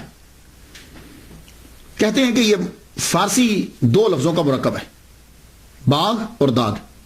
باغ کہتے ہیں گارڈن کو، داد کہتے ہیں فیر کو، یعنی فیر گارڈن۔ اور کچھ نے یہ کہا کہ باغ اصل میں ایک دیوتا کا نام ہے، اور داد میں نے ہوتا ہے دینا، تو باغ داد گاڈ گفٹڈ، یعنی دیوتا نے دیا۔ خیر جو بھی ہو، اس شہر کی بنیاد عباسی خلیفہ منصور کے کہنے پر رکھا گیا۔ 30 جولائی 762 عیسوی میں اس کی بنیاد رکھی گئی۔ اس شہر کو شہرت کی بلندیوں تک پہنچانے والے عباسی خلفاء ہیں۔ اس شہر میں ہاؤس آف حکمت کے نام سے پوری دنیا کی سب سے بڑی لائبریری اس کے اندر تھی، ہاؤس آف وزڈم، یہ لائبریری کا نام تھا۔ سب سے بڑی لائبریری ہماری ہوتی تھی، دنیا سے کتابوں کے تمام زبانوں کے تراجم کر کر کے اس کے اندر لائبریری میں کتابیں رکھی جاتی۔ اور آج بھی عرب دنیا کا یہ دوسرا بڑا شہر ہے، پہلا قاہرہ ہے اور دوسرا یہ ہے عرب دنیا کا، اور اس کی آبادی 72,16,000 اس کی آبادی ہے۔ اب آپ بغداد کی طرف روانہ ہوئے تو اگر آج کے نقشے میں آپ دیکھیں نا تو گیلان سے بغداد جو ہے وہ راؤٹ تھوڑا سا چینج ہو، جسے روٹ بولتے ہیں، راؤٹ جو ہے وہ تھوڑا سا چینج ہے. پہلے اب تو بالکل سیدھی لائن یوں کھچتی ہے نا، تو پہلے کیا تھا کہ جب یہ گیلان سے یوں چلتے تھے تو ایسے ہو کر پھر ایسے ہو کر آتے تھے. تو جب آپ گیلان سے یوں سیدھا چلے تو اس طرح سے، اب پتہ نہیں کیا راؤٹ تھا، میں اتنا پرانا مجھے معلوم نہیں ہے. تو کیونکہ میں نے یہ دیکھا ہے کہ ہمدان جو ہے وہ سائڈ پر ہے تھوڑا سا، اور جب عبد القادر گیلانی رحمۃ اللہ علیہ چلے تھے تو تب آپ ہمدان سے ہو کر پھر چلے تھے. تو ہمدان سے ہو کر جب ترنگ کے ویرانے میں پہنچے تو اس وقت 60 ڈاکوؤں نے ایک دم سے اس پورے قافلے کے اوپر حملہ کر دیا. ان قافلوں کے سردار کا نام تھا احمد بدوی. جب انہوں نے قافلے پر حملہ کیا تو وہ راہزن جو ہیں، ڈاکو جو ہے، وہ دیکھتے تھے فیملی کس کی ہے، فیملی پر حملہ کرتے تھے. کیوں؟ اس لیے کہ جن کے ساتھ عورتیں ہوں گی زیور ضرور ہوگا. پھر وہ حملہ کرتے تھے کہ سامان زیادہ لدا ہوا کس کے پاس ہے، کیونکہ جس کے پاس زیادہ جانور ہوں گے، زیادہ سامان ہوگا، وہ تاجر ہوگا، اس کے پاس بھی مال ہوگا. اکیلے آدمی پر توجہ کم دیتے تھے وہ. تو جب وہ ڈاکو جو ہیں فیملی والوں کو لوٹنے لگے تو عبد القادر گیلانی رحمۃ اللہ علیہ بھی کھڑے ہوئے ہیں. ایک پار سے گزرا، اکیلا کھڑا کیا توجہ دے گا، کیونکہ اس کو پتا ہے اکیلے آدمی کے پاس کتنا ہوگا، اور آپ کے پاس تھا بھی کچھ نہیں، نہ سواری ہے اور کچھ ہاتھ میں پکڑا ہوا بھی نہیں. اب تیرے پاس بھی کچھ ہے یا ویسے ہی کھڑے ہوئے ہو؟ ہاں ہاں میں قافلے کے ساتھ ہوں، میرے پاس بھی ہیں 40 دینار. وہ ہنستا ہوا گزر گیا، پاس سے ہنستا ہوا گزر گیا. اب جب سارے قافلے کو لوٹ لیا گیا، بھائی کوئی بچا ہے، کوئی قافلے میں اور بھی ہے، آپ وہاں کھڑے ہوئے دیکھ رہے تھے. آپ کے پاس اب سردار آیا، آ کے پوچھتا ہے کہا تیرے پاس بھی کچھ ہے؟ کہنے لگے ہاں ہے. بڑے حیران ہو گئے یار، کیونکہ نارملی آدمی پولیس اور چور ان کے سامنے سچ نہیں بولتا، بندہ بہت کم بولتا ہے سچ، پہلی دفعہ سچ نہیں بولے گا. تفتیش ہوگی، تحقیق ہوگی تو شاید سچ ظاہر ہو جائے. تو اس نے جب پوچھا کہ کیا تمہارے پاس بھی کچھ ہے، تو ہم کہنے لگے ہاں ہے. کہنے لگا کہاں ہے؟ اچھا ٹھہر رک بتاتا ہوں. آپ نے اپنی صدری اتاری، صدری اتار کے آپ نے یہاں سے اتنا موٹا کپڑا پہلے پھاڑا، کپڑا پھاڑ کے اندر سے 40 دینار نکالے. اور کوئی آدمی صدری اتار کر جانچنے بھی لگ جاتا، تلاشنے بھی لگ جاتا تو بھی نہ پا سکتا 40 دینار کو. اس طرح آپ کی والدہ محترمہ نے چھپا کر موٹے کپڑے میں رکھ دیے تھے، بنا بتائے چور بھی اس کو نہیں نکال سکتا تھا. آپ نے اس کو پھاڑ کے اس کے سامنے 40 دینار رکھ دیے. احمد بدوی نیچے اتر آیا، کہنے لگا کاکا لڑکے ایک بات تو بتا یار، یہ تو میں بھی ڈھونڈتا تو میں تلاش نہ کر پاتا، کیونکہ اب دیکھو نا ایک آدمی اس طرح کھڑا ہے تو پیسے یہاں ہوں تو کیسے تلاشیں گے؟ ہاں جیب میں ہو تو کوئی دیکھ سکتا ہے، تم نہ بتاتے تو ہم نہیں تلاش سکتے تھے، تو یہ تم نے چھپایا کیوں نہیں؟ عبد القادر گیلانی رحمۃ اللہ علیہ فرمانے لگے میری اماں نے مجھے کہا تھا، والدہ محترمہ نے کہا تھا بیٹے کسی حالت میں جھوٹ نہیں بولنا. اوئے ہوئے ہوئے، یہ جملہ آپ کے منہ مبارک سے نکل کے جب ہوا کے دوش پہ آیا اور ہوا کے دوش سے جب احمد بدوی کے کانوں تک گیا، ایک دم سے وہ چیخ اٹھا اور اعلان کرنے لگا، کہنے لگا سب سامان سب کا واپس کر دو، سب لوگوں کا سامان واپس کر دو. سارے راہزن پریشان ہو گئے، ہوا کیا؟ کہ سب کا سامان جو ہے وہ واپس کر دو. کیوں حضور؟ کہنے لگا یار بس اس لڑکے کو دیکھو، یہ اپنی ماں سے کیا ہوا وعدہ نہیں بھولا، اور احمد بدوی اپنے اللہ سے کیا ہوا وعدہ بھول گیا. نیچے اترا، عبد القادر گیلانی رحمت اللہ کے ہاتھ چومے، کہا لڑکے تو نے مجھے رستہ دکھا دیا. اس قدر اس کے اوپر وحشت طاری ہوئی، رات کے سناٹے میں روتا ہوا نکل گیا جنگلوں کی طرف، پھر نہیں پتا چلا کہ کہاں ہوا. عبد القادر گیلانی رحمت اللہ علیہ کو 40 دینار واپس کر دیے گئے. اب یہاں ذرا سنو، عبد القادر گیلانی رحمت اللہ علیہ بغداد میں پہنچے، سب سے پہلے آپ نے وہ 40 دینار فقیروں میں تقسیم کر دی. سنو یہ ہیں 11ویں والے. تو عبد القادر گیلانی رحمت اللہ علیہ نے وہ 40 دینار سب سے پہلے فقیروں کو تقسیم کر دیے، اس کے بعد خالی. لو، اس کے بعد خالی، اب اپنے پاس کچھ بھی نہیں ہے. آپ کے نانا سید عبداللہ سومائی رحمت اللہ علیہ کہ کوئی جان پہچان والے بغداد کے اندر تھے، ان کے پاس آپ پہنچے. اس میں مختلف روایات ہیں لیکن میں تسلسل کے ساتھ جو بات کرنا چاہتا ہوں وہ سماعت کیجیے. انہوں نے آپ کو بتلایا کہ دیکھو یہاں 2 مدرسے ہیں بغداد کے اندر اس وقت بڑے، ایک المدرسۃ النظامیہ ہے اور ایک المدرسہ احناف ہے، بتاؤ کس میں داخل ہونا چاہتے ہیں؟ حضرت عبداللہ سومئی رحمۃ اللہ علیہ کے مریدین بھی بڑے تھے اور آپ خود بھی ٹھیک ٹھاک تھے. حضرت عبد القادر گیلانی رحمۃ اللہ فرمایا میں المدرسۃ النظامیہ میں داخل ہونا چاہتا ہوں. آپ نے المدرسۃ النظامیہ میں داخلہ کیوں لیا؟ تو میں خواتین و حضرات میں چاہتا ہوں کہ کچھ آپ کی نظر تھوڑی سی ریسرچ ہو جائے. کرامات تو آپ جا کے پڑھ لیں گے اور آپ کی زندگی گزر چکی ان کے بارے میں پڑھتے ہوئے, لیکن میں کچھ اور گوشوں پہ گفتگو کرنا چاہتا ہوں. المدرسۃ النظامیہ میں داخلہ لیا, وجہ کیا تھی؟ وجہ کیا تھی؟ مسلمانوں, جب مسلمانوں کو علم کے بارے میں پتا تھا تو مسلمانوں نے بڑی بڑی یونیورسٹیز قائم کی, اور وہ یونیورسٹیز جو ہوتی تھی وہ سب سے پہلے مدرسہ بنتی تھی. مدرسہ سے ترقی کرتے کرتے وہ یونیورسٹی بن جاتی تھی. مصر کے اندر الازہر یونیورسٹی 970 عیسوی میں اس کی بنیاد رکھی گئی, فاطمی خلفاء نے رکھی تھی, یہ بھی ایک مدرسہ تھا. مراکو میں کراویجین کی 859 عیسوی میں بنیاد رکھی گئی, یہ بھی ایک مدرسہ تھا. ٹمبکٹو میں سینکھور 988 عیسوی میں اس کی بنیاد رکھی گئی, یہ اس وقت بہت بڑی یونیورسٹی, یہ بھی مدرسہ. اور بغداد کے اندر المدرسۃ النظامیہ 1065 عیسوی میں اس کی بنیاد رکھی گئی, اور یہ بھی بہت بڑی یونیورسٹی. اس کو مدرسۃ النظامیہ کیوں کہا جاتا ہے؟ اس کی وجہ یہ ہے کہ اس کا نصاب اور اس کے بنانے میں جو ہاتھ تھا وہ سلجوق بادشاہ کے وزیر اعظم ابو علی حسن بن اسحاق خواجہ المعروف نظام الملک توسی کا تھا. اور آج جب آپ جاتے ہیں, یہ میں درس نظامی پڑھ رہا ہوں, جب آپ مدرسہ میں داخلہ لیتے ہیں, یہ کیا کر رہے ہو؟ میں حفظ کر رہا ہوں. تو آپ کیا کر رہے ہو؟ میں درس نظامی پڑھ رہا ہوں. یہ درس نظامی کیا ہے؟ یہ اس نظام الملک توسی کی وجہ سے درس نظامی, کیونکہ اس نے ہی یہ نظام بنایا تھا, یہ نصاب اس نے بنایا تھا. تو اس مدرسہ کو دریا کے کنارے بغداد میں 1065 میں عبد القادر گیلانی رضی اللہ تعالیٰ عنہ کے داخلہ لینے سے 30 سال قبل 2 سال کے اندر بنا دیا تھا. میرے عبد القادر گیلانی رحمۃ اللہ نے جہاں پڑھا ہے, میں کچھ اس کے بارے میں بھی نظر کر دوں آپ. یعنی آپ کے داخلہ لینے سے 30 سال پہلے اس مدرسے کو بنایا گیا, اور 2 سال کے اندر اس کو دریا کے کنارے کے اوپر بنایا گیا.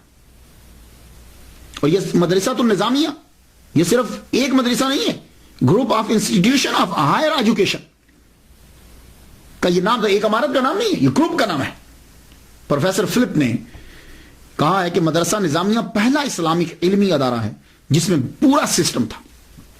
کلاسز کے اوقات تھے, کلاسز تھیں اس کے اندر, عملہ تھا, لیولز تھے, فائنل امتحان ہوتا تھا, اسکالرشپ دی جاتی تھی, لائبریری تھی, اور نظامیہ گروپ کے اندر بہت سارے مدارس تھے. تو عبد القادر گیلانی رحمۃ اللہ علیہ نے 1095 عیسوی میں اس کے اندر جا کے داخلہ لیا. اور یہ عظیم یونیورسٹی جس میں عبد القادر گیلانی رحمۃ اللہ پڑھتے ہیں, اس کا سب سے پہلا پرنسپل امام غزالی ہیں. اور یہ وہ عظیم یونیورسٹی جس میں عبد القادر گیلانی رحمۃ اللہ علیہ پڑھتے رہے ہیں, اس میں شیخ سعدی رحمۃ اللہ علیہ بھی پڑھتے رہے. اور یہ عظیم یونیورسٹی جس میں عبد القادر گیلانی رحمۃ اللہ علیہ پڑھتے رہے ہیں, اس کے پرنسپل علامہ ابن جوزی بھی رہے ہیں. اللہ اکبر.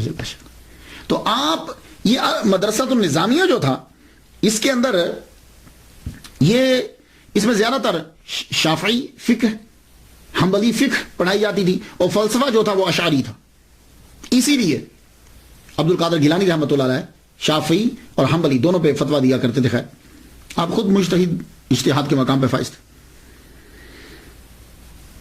تو یہاں جو ہے اس کے اندر آپ نے تعلیم دی. تو ابتدائی 20 دن جو ہیں آپ کے تو فاقے میں گزر گئے. داخلہ لے لیا, اس کے اندر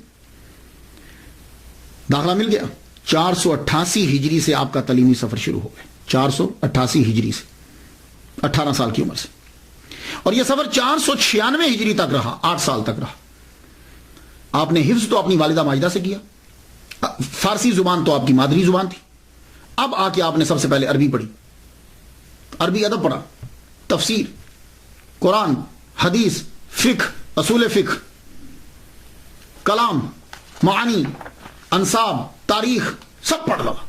8 سال کے اندر ہر شعبے کے اندر آپ نے پی ایچ ڈی کر لی, اور یہ بھی آپ کی کرامت ہے. اور خود فرماتے ہیں درست العلم حتی صرت کتبا. اب دوران تعلیم آپ کی جو زندگی گزری ہے وہ بڑی مشکل, اور یہ سارے جتنے طلباء خاص طور پر یہ میری تقریر سنیں گے, ان طلباء کے لیے یہ لایا عمل ہے. یہ چیزیں ہوتی ہیں اولیاء کرام کی. جتنے طلباء گھر سے پڑھنے کے لیے آتے ہیں, اب یہ ذرا یہ حصہ ضرور سنیے گا. آپ جب پڑھنے کے لیے آئے تو کیا ہوا آپ کے ساتھ؟ اصل میں آپ کے نانا امیر تھے, وہ وہاں سے پیسے بھیجتے, آپ شام سے پہلے, سورج ڈوبنے سے پہلے وہ پیسے آپ تقسیم کر دیتے اور خود پھر فاقو. اس کا نتیجہ یہ نکلا کہ المدرسہ تو نظامیہ سے رہائش آپ کو نہیں ملی, رہائش آپ سے لے لی گئی, رہائش آپ سے لے لی گئی, کیونکہ یہ مدرسہ جو ہے یہ ہائی لیول کا مدرسہ ہے. جیسے آج کل آپ ہارورڈ یونیورسٹی امریکہ بول لیں, آکسفورڈ یونیورسٹی لندن میں چلے جائیں, اسلامک یونیورسٹی پاکستان اس طرح کی ازہر یونیورسٹی میں چلے جائیں, تو بھائی فیسیں دینا پڑتی ہیں. تو آپ کیا کرتے تھے, جو پیسے آتے اسی وقت غریبوں کو دے دیتے, اور جتنے فقراء بیٹھے ہوتے خانقاہ میں جا کے دے دیتے, تو پھر باقی کیا بچتا, فیس کہاں سے دیں گے؟ تو آپ کو رہائش آپ سے واپس لے لی گئی.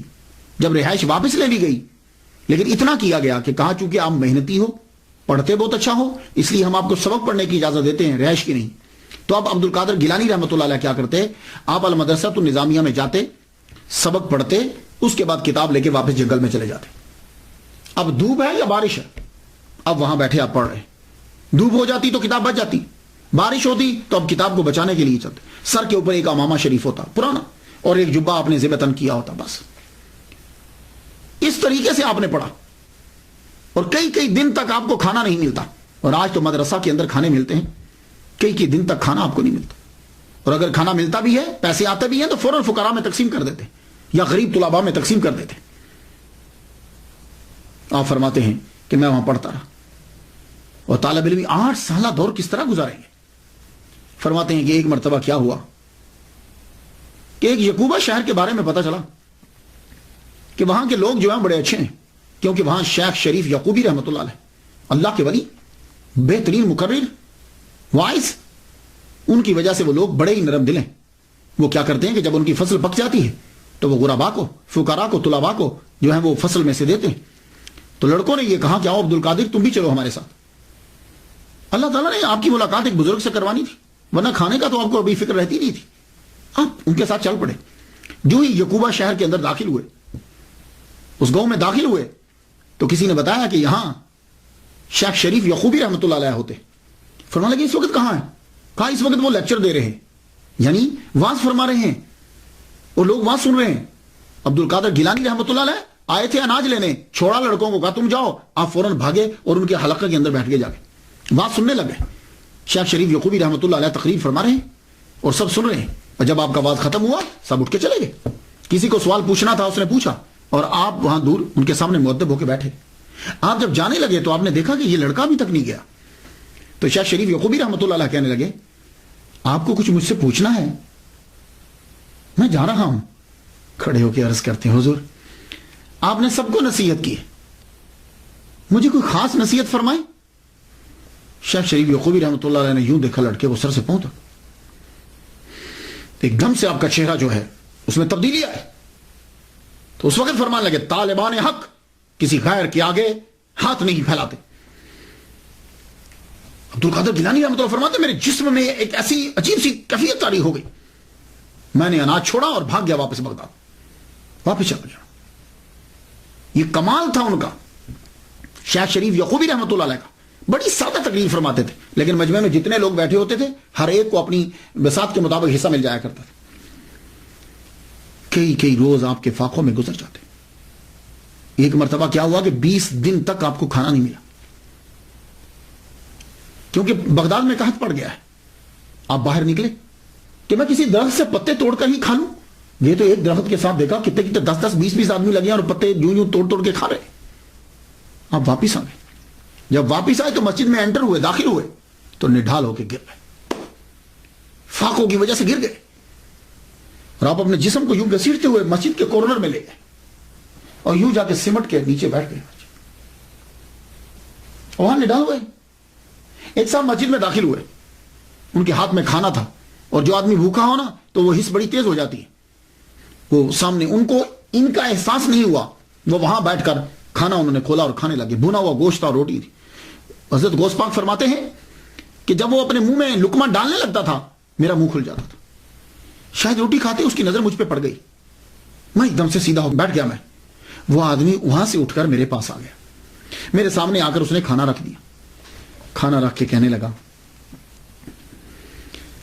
تم کھا لو، میرا یہ کھانا نہیں ہے، میں بھی کسی کا کھا رہا ہوں۔ حضرت عبد القادر گیلانی رحمۃ اللہ نے ہاتھ یوں ہی رکھ لیا، فرمایا کہ تم کس کا کھا رہے ہو؟ یہ کہنے لگے میں گیلان سے آیا ہوں، کوئی عبد القادر لڑکا تھا، ان کی والدہ نے کوئی 8 دینار بھیجے تھے۔ اس سے اندازہ لگائیے کہ دینار سونے کا، اس کے اندر درم ہوتے ہیں، درم کے پھر آگے ٹوٹتے ہیں تو شرفیاں بندی، تو بڑا رقم ہوتی تھی۔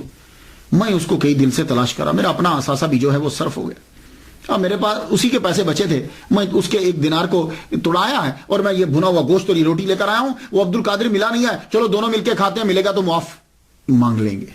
اب مسکرا پڑے، کہنے لگا کیوں مسکرا رہے ہو؟ کہا بے جھجک کھاؤ، عبد القادر میں ہی ہوں۔ آپ نے وہ تھوڑا سا کھانا کھایا، اس نے جو باقی پیسے تھے وہ دیے، عبد القادر گیلانی رحمۃ اللہ علیہ نے اسی وقت اٹھ کر وہ سارے پیسے باہر بانٹ دیے جا کے۔ اب بتاؤ، سارے پیسے باہر بانٹ دیے۔ لیکن اب سوال یہ ہوتا ہے کہ اگر عبد القادر گیلانی رحمۃ اللہ علیہ کسی سے مانگتے نہیں تھے، کام نہیں کرتے تھے، یہ جو آپ کا عرصہ ہے یہ بیچ کا، یہ کیسے گزرا؟ یعنی 18 سال کی عمر سے لے کے 46 سال کی عمر تک، 18 سال سے تو آپ آگے تھے، تو یہ پھر کیسے ہوا؟ میں نے پھر اس کی ریسرچ کی، تو کیا آپ ساری زندگی ہی بھوکے رہے؟ نہیں، آپ روزہ بھی رکھتے تھے، مسلسل بھی رکھتے تھے، فاقوں، لیکن بیچ میں ایسا ہوا کہ آپ جب پڑھنے لگتے تھے تو فاقوں کی وجہ سے کیا ہوتا تھا کہ پڑھا نہیں جاتا تھا، اتنے فاقے ہوئے، پڑھا نہیں جاتا تھا، یوں گر جاتے آپ۔ تو حتیف غیبی سے آواز آئی، جاؤ اٹھو، تعلیم کے لیے خوراک کا ہونا ضروری ہے، کوتے لا یموت تو چاہیے نا، اٹھو، اتنی روٹی تو حاصل کر لو کہ جتنا پڑھ تو سکو آسانی سے۔ کہنے لگے میرے پاس تو پیسے نہیں ہیں، میں کہاں سے لوں؟ کہا جاؤ تم جا کے کرو، پیسوں کا بندوبست بھی ہم کر دیں گے، اٹھو۔ عبد القادر گیلانی فرماتے ہیں کہ میں اٹھا، بڑا مشکل کٹن مرلا تھا میرے لیے۔ فرماتے ہیں میں آگے بڑھا تو ایک نان بھائی کی دکان پر میں گیا، یہ تنور پہ جو روٹی لگاتے، تو میں اس سے بات کرنے لگا۔ کہتے ہیں کہ میں نے اسے کہا کہ مجھے 1.5 روٹی روزانہ دے دیا کرو، 1.5 روٹی 24 گھنٹے میں 1.5 روٹی، یہ جو آپ کا 8 سالہ پڑھائی کا دور ہے، 1.5 روٹی مجھے روزانہ دے دیا کرو، اور جب آئیں گے اس شرط پہ، جب آئیں گے تو میں تمہیں دے دوں گا، اور اگر نہ آئے میں مر گیا تو تم مجھے معاف کر دینا۔ یہ جملہ کہا تو نان بھائی رو پڑا، وہ تنور پہ روٹیاں لگانے والا رو پڑا، کہنے لگا ٹھیک ہے تم 1.5 روٹی لے جایا کرو۔ آپ وہاں سے 1.5 روٹی لیتے، پورے 24 گھنٹے میں، یہ پڑھائی کے دوران کی بات کر رہا ہوں جو 8 سالہ دور ہے، کچھ عرصہ آپ نے روٹی لی، پھر کچھ عرصہ بند کر دی بند میں، اور فاقوں کی وجہ سے وہی حال ہو گیا، جب آپ پڑھ رہے ہیں پڑھتے پڑھتے پھر نہیں ڈالو کے گرے پڑے۔ آواز آئی، ہم نے آپ سے کہا تھا کہ جاؤ جا کے وہاں سے روٹی لے لیا کرو، کہا روٹی تو میں لینے جاتا ہوں، اب اس کے پیسے کون دے گا؟ مجھے شرم اور ندامت آتی ہے کہ میں آپ اس کے پاس جاؤں، اس کا تو کئی ماہ کا قرضہ بن چکا ہے۔ اچھا جاؤ فلاں جگہ پہ پہنچو، فلاں ایک خاص جگہ بتائی گئی، وہاں تمہاری قرضے چکانے کا سبب پڑا ہوا ہے۔ آپ وہاں پہنچے، جگہ کو کوئی نہیں جانتا تھا، آپ اس جگہ پہ گئے تو سونے کا ٹکڑا وہاں چھوٹا سا پڑا ہوا تھا، آپ نے وہ لیا، اسے بیچا اور نان بھائی کا قرضہ جو ہے وہ چکا دیا۔ تو یہ میں نے آپ کو بتایا کہ آپ کی تعلیم کے دوران یہ سلسلہ بھی جو ہے جاری رہا، فقہ اور اصول فقہ آپ نے پڑھی محمد بن حسین بن محمد ابو الوفا علی بن عقیل حنبلی سے، قاضی ابو سعید محرمی حنبلی رحمۃ اللہ علیہ سے، ابو الخطاب محفوظ حنبلی رحمۃ اللہ سے، اور ادب آپ نے ابو زکریا یحییٰ بن علی سے پڑھا، حدیث آپ نے محمد بن حسن باقلانی، شیخ ابو سعید بن عبد القریم، شیخ ابو الغنائم محمد بن علی بن محمد، ابو طاہر عبد الرحمن بن احمد، محمد بن مختار الحاشمی، علی بن احمد القرحی، عبد القادر بن محمد بن یوسف، ان جیسے جید محدثین سے آپ نے حدیث کو پڑھا۔ اور یہ بھی آپ کی کرامت ہے کہ 8 سال کے اندر ہر علم کے اندر PhD کر لی۔ درست العلم حتی صرت قطبا، میں نے اتنا علم پڑھا کہ میں قطب بن گیا، اور قطب ولایت کے اندر سب سے اعلی درجہ ہے۔ اب 26 سے 46 سال، یہ 20 سال کا عرصہ بنتا ہے۔ اب آپ کا تصوف کی طرف رجحان تو خیر بچپن ہی سے تھا، آپ تکوینی ولی ہے۔ تکوینی ولی وہ ہوتا ہے جو پیدائشی ولی ہو، تشریعی ولی وہ ہوتا ہے کہ جو عبادت کر کر کے ولی بنتا ہے۔ آپ تکوینی ولی ہیں، آپ کے بابا کی تربیت، آپ کی ماما کی تربیت، آپ کے نانا کی تربیت، اور خود آپ نے 18 سال جو گزارے، تصوف ہی تصوف ہے. لیکن پھر بھی آپ بغداد کے اندر ایک بہت مشہور خانقاہ تھی، وہ خانقاہ تھی حضرت حماد بن مسلم شامی رحمۃ اللہ علیہ کی، ثم بغدادی. یہ شام کے رہنے والے تھے. انہوں نے علم کچھ نہیں پڑھا ہوا تھا، امی تھے، لیکن علم تو نہیں پڑھا تھا، لیکن باطنی میں ان سے کوئی بڑا نہ تھا. آپ ان کی محفل میں پہنچے. اب یہاں دو روایات، میں نے جو تحقیق کی مجھے دو طرح سے اشارے ملے کتابوں سے، معاف کیجیے گا، کتابوں سے دو طرح کے اشارے ملے. ایک تو یہ ہے کہ آپ جب بغداد آئے ہیں تو پہلے ان سے ملاقات ہوئی ہے کہ آپ انہی کی خانقاہ میں ٹھہرے. ایک یہ اشارہ کہ آپ جب تشریف لائے تو آپ نے یہ جو حضرت حماد بن مسلم ہے، یہ شام سے آ کر انہوں نے یہاں خانقاہ بنائی تھی، اور آپ کے پاس فقراء رہتے تھے، تو آپ ان کے پاس آئے. تو جب آئے تو آپ نے ان کو دیکھتے ہوئے فرمایا کہ تم ظاہری علم جا کر پڑھو، ظاہری علم پڑھو جا کر. اور آپ نے مدرسہ نظامیہ وغیرہ میں جا کے پھر داخلہ لیا. ایک یہ مجھے اشارہ کتابوں سے یہ ملا. مگر وقتاً فوقتاً آپ ان کے پاس آتے رہتے تھے، تعلیم کے دوران بھی آتے اور بیٹھتے. بہت سے تصوف کے مسائل اور مشکل جو چیزیں وہ حل ہوئی ان سے. اور آپ فرمایا کرتے تھے کہ یہ جو اجمی ہے نا، کیونکہ آپ فارسی بولتے تھے نا، یہ جو اجمی ہے نا ایک دن ولایت کے بڑے اعلیٰ مرتبہ پہ فائز ہوگا. اور میں دیکھ رہا ہوں کہ 2 جھنڈے اس کے سر کے اوپر ہیں اور اس کی آسمانوں پر بڑی شہرت ہے. یہ حضرت حماد بن مسلم کہہ رہے ہیں. اور دوسرا نظریہ یہ ہے کہ آپ کی ملاقات حضرت حماد سے تحصیل علم کے بعد ہوئی ہے. یہ دوسرا جو مجھے کتابوں سے اشارہ ملا. وہ کیسے کہ جب آپ نے تمام علوم 8 سال کے اندر جب آپ نے پڑھ لیا، پڑھنے کے بعد بغداد کی حالت آپ نے دیکھی تھی، فتنہ و فساد ہر جگہ، عیاشی ہے، لوگ دین سے ہٹے ہوئے، تو آپ نے بھی اپنی کتابیں پکڑی، جنگل کی طرف چل پڑے، نکلے. اب جب باب حلبہ کی طرف چلے تو وہاں سے صحرا کی طرف رستہ جاتا تھا. اب جانے لگے تو کسی شاہ نے یوں دھکا دیا کہ آپ نیچے گر گئے. نیچے گرے تو آواز آتی ہے کہاں جا رہے ہو؟ تو آپ نے بولا میں جا رہا ہوں، میرا دین تو بچ جائے، میں اپنے دین کو بچانے کے لیے جا رہا ہوں.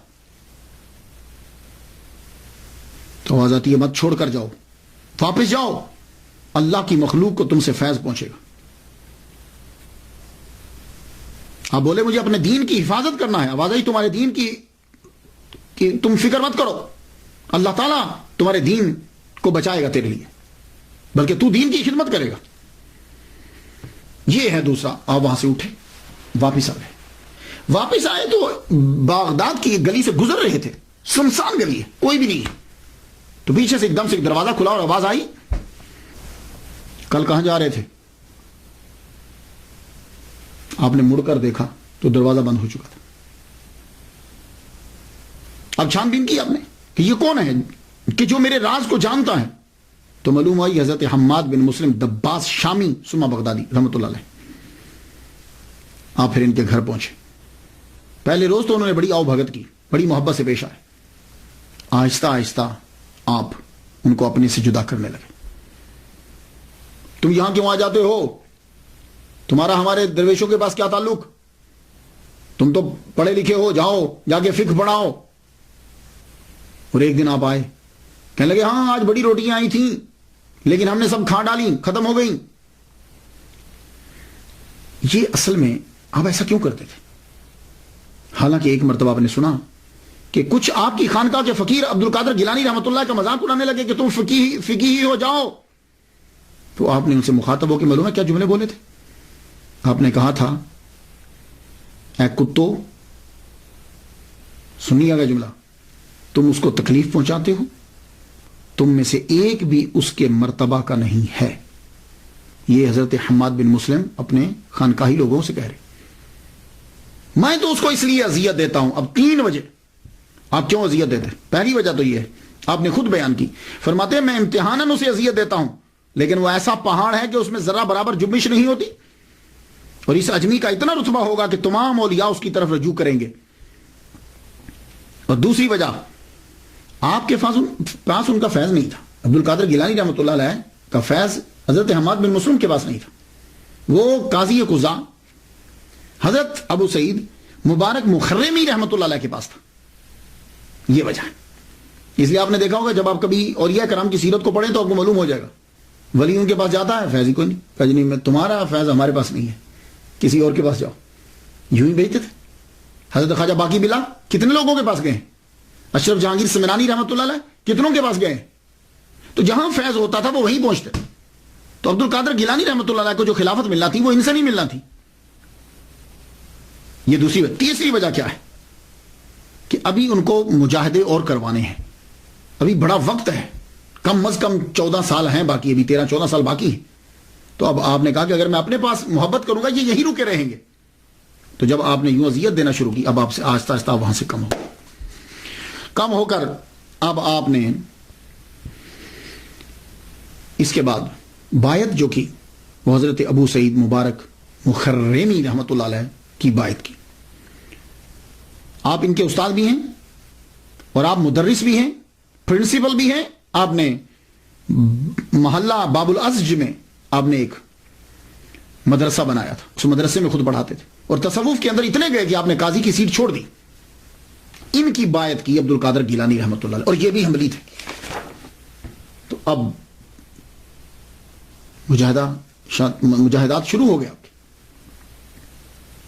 اب میں یہاں پڑھتا ہوں کہ کہتے ہیں کہ 20 سال آپ نے مجاہدہ کیا ہے. 20 سال جو ہے نا وہ جنگلوں میں پھرتے رہے. تو یہاں میں عرض کرنا چاہوں گا کہ جب ہم دیکھتے ہیں، سالوں کو گنتے ہیں، ان پہ تحقیق کرتے ہیں، تو کچھ لوگ جو ہیں وہ محبت میں آگے سال بڑھا دیتے ہیں کہ اتنے سال مشقتیں اٹھائیں، اتنے لوگوں سے ملے. لیکن وہ جب ہم تحقیق کرتے ہیں تو یہ کوئی ضروری نہیں ہوتا کہ ایک آدمی 40 سال مجاہدے کرے گا ہی تو مرتبہ ملے گا. ہو سکتا ہے کہ ان کو ایک دن میں مل جائے، کوئی دن بڑھانے کی ضرورت نہیں ہوتی. اب یہ جو کہا گیا کہ 20 سال تک آپ جو ہے وہ مجاہدے کرتے رہے، اب ذرا دیکھ لیجئے.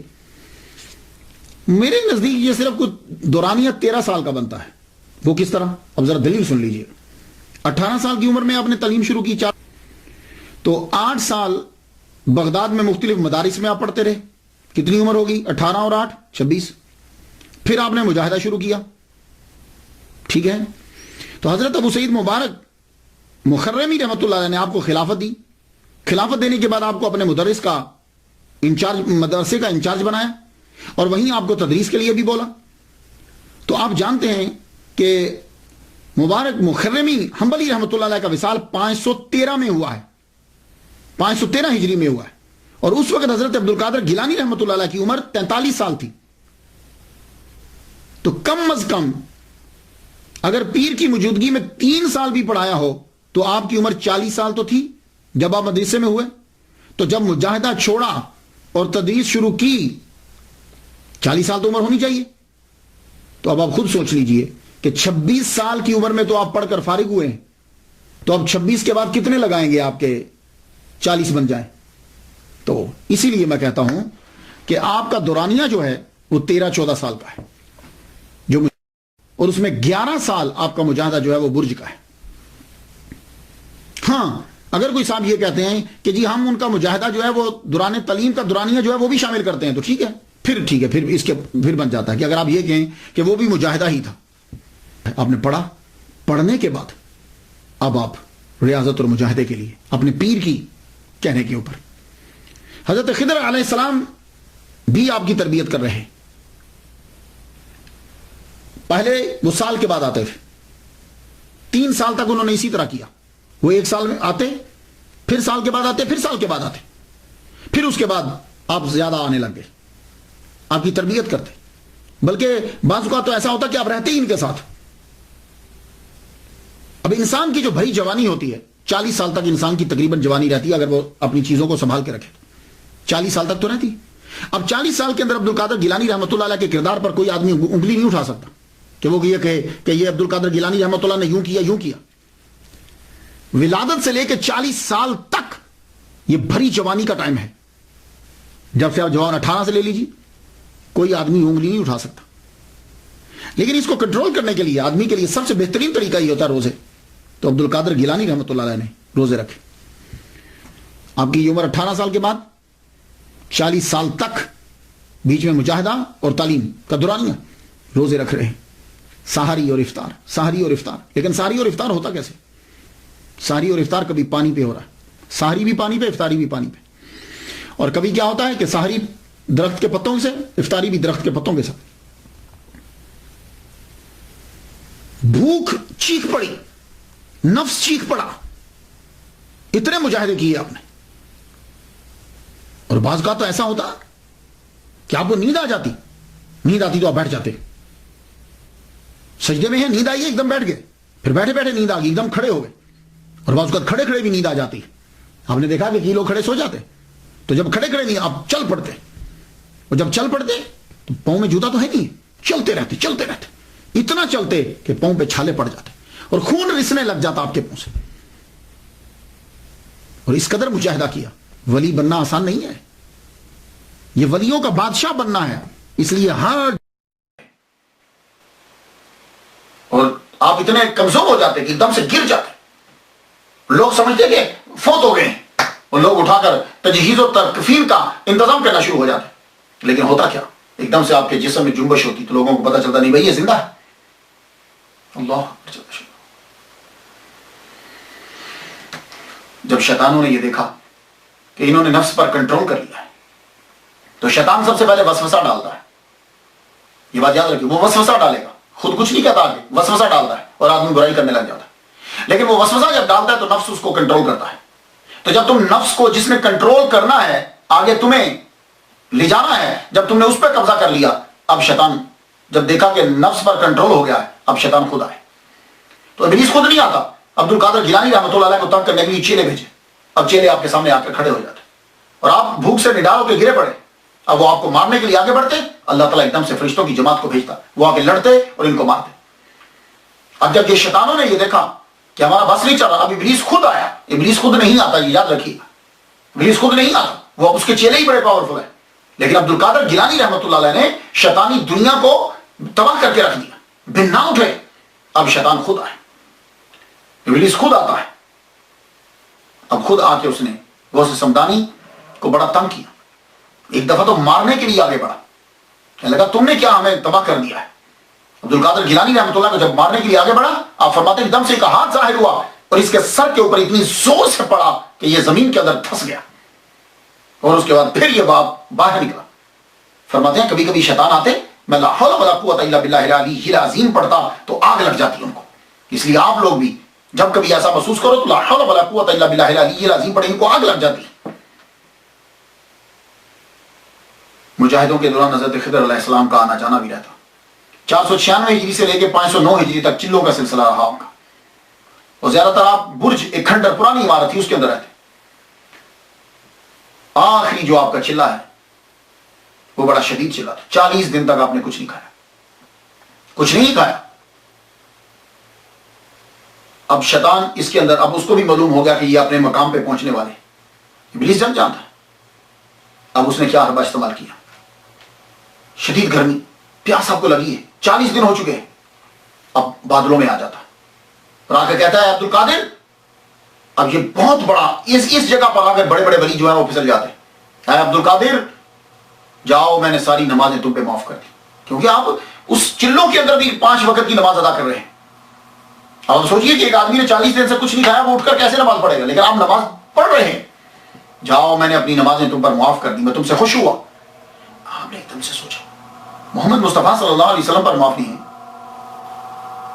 حضور حضرت امام حسین رضی اللہ تعالیٰ عنہ کو معاف نہیں ہوئی، مجھے کس طریقے سے معاف ہو گئی؟ مجھے یہ کیسے معاف ہو گئی؟ کہنے لگے لا حول ولا قوت الا باللہ العلی العظیم. جب آپ نے یہ پڑھا، ایک دم سے دھواں بن کر شیطان غائب ہو گیا. غائب ہوا تو جاتے ہوئے پھر ایک چوٹ لگا گیا. کہنے لگا عبد القادر تیرے علم نے تجھے بچا لیا. آپ نے فرمایا نہیں، خدا کے فضل نے مجھے بچا لیا. یہ چیزیں تھیں. اب یہ آخری تھا آپ کا. شیطان بھاگ گیا. اس نے کہا میں یہاں کامیاب نہیں ہو سکا. اس لیے عبد القادر گیلانی رحمۃ اللہ کی کوئی بھی چیز ہو، ان کی فاتحہ یا ان کی نیاز یا ان کا کوئی، اس کے پاس شیطان بھڑکتا بھی نہیں، کیونکہ وہ ایک مایوس ہو گیا، وہ کبھی بھی قریب نہیں آیا. عبد القادر جیلانی رحمۃ اللہ کے قریب کبھی نہیں آتا. تو آپ نے اب جب آخری ہے اللہ اکبر جل شانہ، اب آرڈر آ گیا آپ کے پیر و مرشد ابو سعید مبارک مخرمی رحمۃ اللہ علیہ کو آرڈر آیا. یا میں عرض کر جاؤں کہ اکثر بہت ساری کتابوں میں 80% بکس کے اندر میں نے مخزومی پڑھا ہے. یہ مخزومی نہیں ہے، ابو سعید مبارک مخزومی نہیں ہے، یہ بات یاد رکھیے گا. یہ مخرمی ہے. مخرم یہ محلہ ہے بغداد کے اندر، تو یہ وہاں رہتے تھے اس لیے مخرمی کہتے ہیں ان کو. تو آپ بھی تھوڑی سی جو ہے تصحیح کر لیجئے گا، مخرمی ہے. تو آپ کو آرڈر آیا کہ جائیے اب آپ اپنے مرید کو لے آئیے. آپ کے مرید کو آنا چاہیے اور اسے معاشرے کی طرف لے آئیے تاکہ لوگ اس سے مستفید ہوں. حضرت ابو سعید مبارک مخرمی رحمۃ اللہ علیہ گئے، فرمان لگے اب تمہارا وقت پورا ہو گیا، اب تم میرے گھر چلے آؤ. آپ یہ کہہ کے واپس گھر آ گئے. واپس آئے تو آپ وہیں پڑے رہے. تھوڑی دیر کے بعد حضرت خضر علیہ السلام آئے. خضر علیہ السلام آئے تو آپ فرمان لگے جاؤ تمہارے پیر تمہارا انتظار کر رہے ہیں، پہنچو وہاں تم، اب معاشرے کو تمہاری ضرورت ہے. آپ اپنی طاقت کو جمع کرتے ہوئے اٹھے. جب پہنچے تو دیکھا ابو سعید مبارک مخرمی رحمۃ اللہ علیہ دروازے کے اوپر کھڑے انتظار کر رہے ہیں اور دیکھ کے مسکرانے لگے اور ویسے پیار سے کہنے لگے کیا ہمارا کہنا کافی نہیں تھا کہ خضر علیہ السلام کو جا کر کہنا پڑا. اندر گئے تو حضرت عبد القادر گیلانی رحمۃ اللہ علیہ فرماتے ہیں کہ اس وقت انہوں نے مجھے اپنے ہاتھوں سے روٹی کے یوں لقمے کر کر کے میرے منہ میں ڈالے. 40 دن سے یہ آخری چلا میرے منہ میں ڈالا. جو لقمہ میرے حلق سے نیچے اترتا تھا فرمان لگے مرتبہ اور درجہ بلند ہوتا جاتا تھا. روٹی ختم ہوئی تمام چیزیں مجھ پر آشکار ہوگی، ظاہر ہوگی. پھر آپ نے مجھے اپنا جبہ مبارک جو ہے وہ عطا کیا اور اسی وقت خلافت عطا فرما دی. تو حضرت الغوث الاعظم مرید ہے ابو سعید مبارک مخرمی حنبلی رحمۃ اللہ علیہ کے. یہ مرید ابو الحسن علی کرشی ہنکاری. یہاں بھی عرض کر جاؤں یہ لفظ جو ہے یہ حکار ہے. حکار کردوں کا ایک قبیلہ ہے. اکار بھی کہیں لکھا ہوا ہے، حکاری سے کہتے ہیں. یہ حکاری ہنکار بھی ہے، ہنکار ایک پہاڑ کا نام ہے. نہکاری بھی میں نے کہیں پڑھا ہے لیکن حکاری صحیح لفظ ہے، نہکاری یا ہنکاری. یہ مرید ہے محمد یوسف ترتوسی رحمۃ اللہ علیہ. یہ مرید عبد الواحد تمیمی رحمۃ اللہ علیہ کے. یہ مرید عبد العزیز جمنی رحمۃ اللہ علیہ کے. یہ مرید حضرت ابوبکر شبلی رحمۃ اللہ علیہ کے. یہ مرید حضرت جنید بغدادی رحمۃ اللہ علیہ کے. اور یہ مرید حضرت سری ساختی رحمۃ اللہ علیہ کے. اور یہ مرید حضرت معروف کرخی رحمۃ اللہ علیہ کے. اور یہ مرید حضرت داؤد طائی رحمۃ اللہ علیہ کے. اور یہ مرید حضرت حبیب اعجمی رحمۃ اللہ علیہ کے. اور یہ مرید تھے حضرت حسن بصری رحمۃ اللہ علیہ کے. اور حضرت حسن بصری رحمۃ اللہ مرید حضرت مولا علی شیر خدا رضی اللہ عنہ. تو مولا علی شیر خدا نے وہ جبہ عطا فرمایا تھا تو وہ جبہ جو ہے انہیں مل گیا. خلافت جب ملی تو اب آپ نے فرمایا کہ دیکھو اب تمہاری تمام چیزیں مکمل ہو گئیں، اب تم میرے مدرسے میں پڑھانا شروع کر دو. تو آپ کے بنائے ہوئے مدرسے کا انچارج دے دیا. حضرت انچارج جب بنا دیا تو اسی مدرسے کا نام بعد میں مدرسہ قادریہ بنا. اسی مدرسے میں اب آپ کا روزہ طہارہ ہے. سن لیا آپ نے. تو حضرت حماد بن مسلم جو دباس شامی تھے بغدادی رحمۃ اللہ، ان کا وصال 525 ہجری میں ہوا. تب الغوث الاعظم رحمۃ اللہ علیہ کی عمر 55 سال تھی اور آپ کا مزار بھی بغداد کے اندر ہی ہے. حضرت ابو سعید مبارک مخرمی رحمۃ اللہ علیہ 513 ہجری میں آپ کا وصال ہوا. اس وقت حضرت غوث الاعظم رحمۃ اللہ علیہ کی عمر 43 سال تھی اور آپ کا مزار مبارک بھی آپ کے قائم کردہ مدرسہ میں ہی ہے. اللہ اکبر جل شانہ. اس کے بعد آپ نے تدریس اور تقریر شروع کر دی. پہلے تدریس شروع کی، تقریر آپ نے شروع نہیں کی. تدریس شروع کی اور آپ نے پڑھانا جب شروع کیا اسی مدرسے کے اندر فجر سے ظہر تک تفسیر، حدیث، فقہ، اصول فقہ پڑھاتے. ظہر کی نماز کے بعد آپ تجوید پڑھاتے. آہستہ آہستہ جو ہیں لوگ آپ کے مدرسہ میں آنا شروع ہو گئے. جب آپ پڑھانے لگے تو آپ ظہر سے تھوڑی دیر پہلے آپ کیلولہ کیا کرتے تھے. جب آپ کی عمر جو ہے وہ 51 سال کے قریب ہوئی، 51 سال آپ کی عمر ہوگی، پڑھاتے ہوئے تقریباً آپ کو 10 سال گزر گئے. 51 سال آپ کی عمر ہوئی تو قیلولہ فرما رہے ہیں کہ حضور صلی اللہ علیہ وسلم کا دیدار ہو گیا. اور آپ دیکھتے ہیں یوں سرکار صلی اللہ علیہ وسلم جلوہ فرمائیں اور آپ فرمانے لگے عبد القادر تو پڑھاتا کیوں نہیں، تقریر کیوں نہیں کرتا؟ عرض کی حضور یہ سب لوگ عربی بولتے ہیں، میں فارسی ہوں، اجمی ہوں، کیسے تقریر کروں؟ تو اسی وقت عالم رویا میں دیکھ رہے ہیں حضور صلی اللہ علیہ وسلم نے اپنا لعاب دہن ان کے منہ میں 7 مرتبہ ڈالا. فرمانے لگے آج سے تقریر شروع. اللہ اکبر جل شانہ. آج سے تقریر شروع. اور آپ جب اٹھتے ہی آپ نے اعلان کیا کہ ظہر کی نماز کے بعد میں تقریر کروں گا. تو یہ پہلی تقریر کہ ظہر کی نماز کے بعد جو ہے وہ میں تقریر کروں گا آپ نے اعلان کر دیا. جو ہی آپ ممبر پہ بیٹھے چند آدمی آگے تھے آپ کے، وہ جو شاگرد تھے کچھ وہ کچھ نمازی، آپ ممبر پہ بیٹھے اب تقریر کرنے لگے. تو آدمی جب ایک دم سے پہلی تقریر اور پھر بہت زیادہ علم ہو کہاں سے شروع کرے، پھر ایک دم ایک عجیب سی کیفیت طاری ہوئی. دیکھتے ہیں کہ مولا علی شیر خدا نظر آ رہے ہیں. فرماتے ہیں بیٹے تقریر شروع کیوں نہیں کرتے؟ کہا جھجک ہو رہی ہے.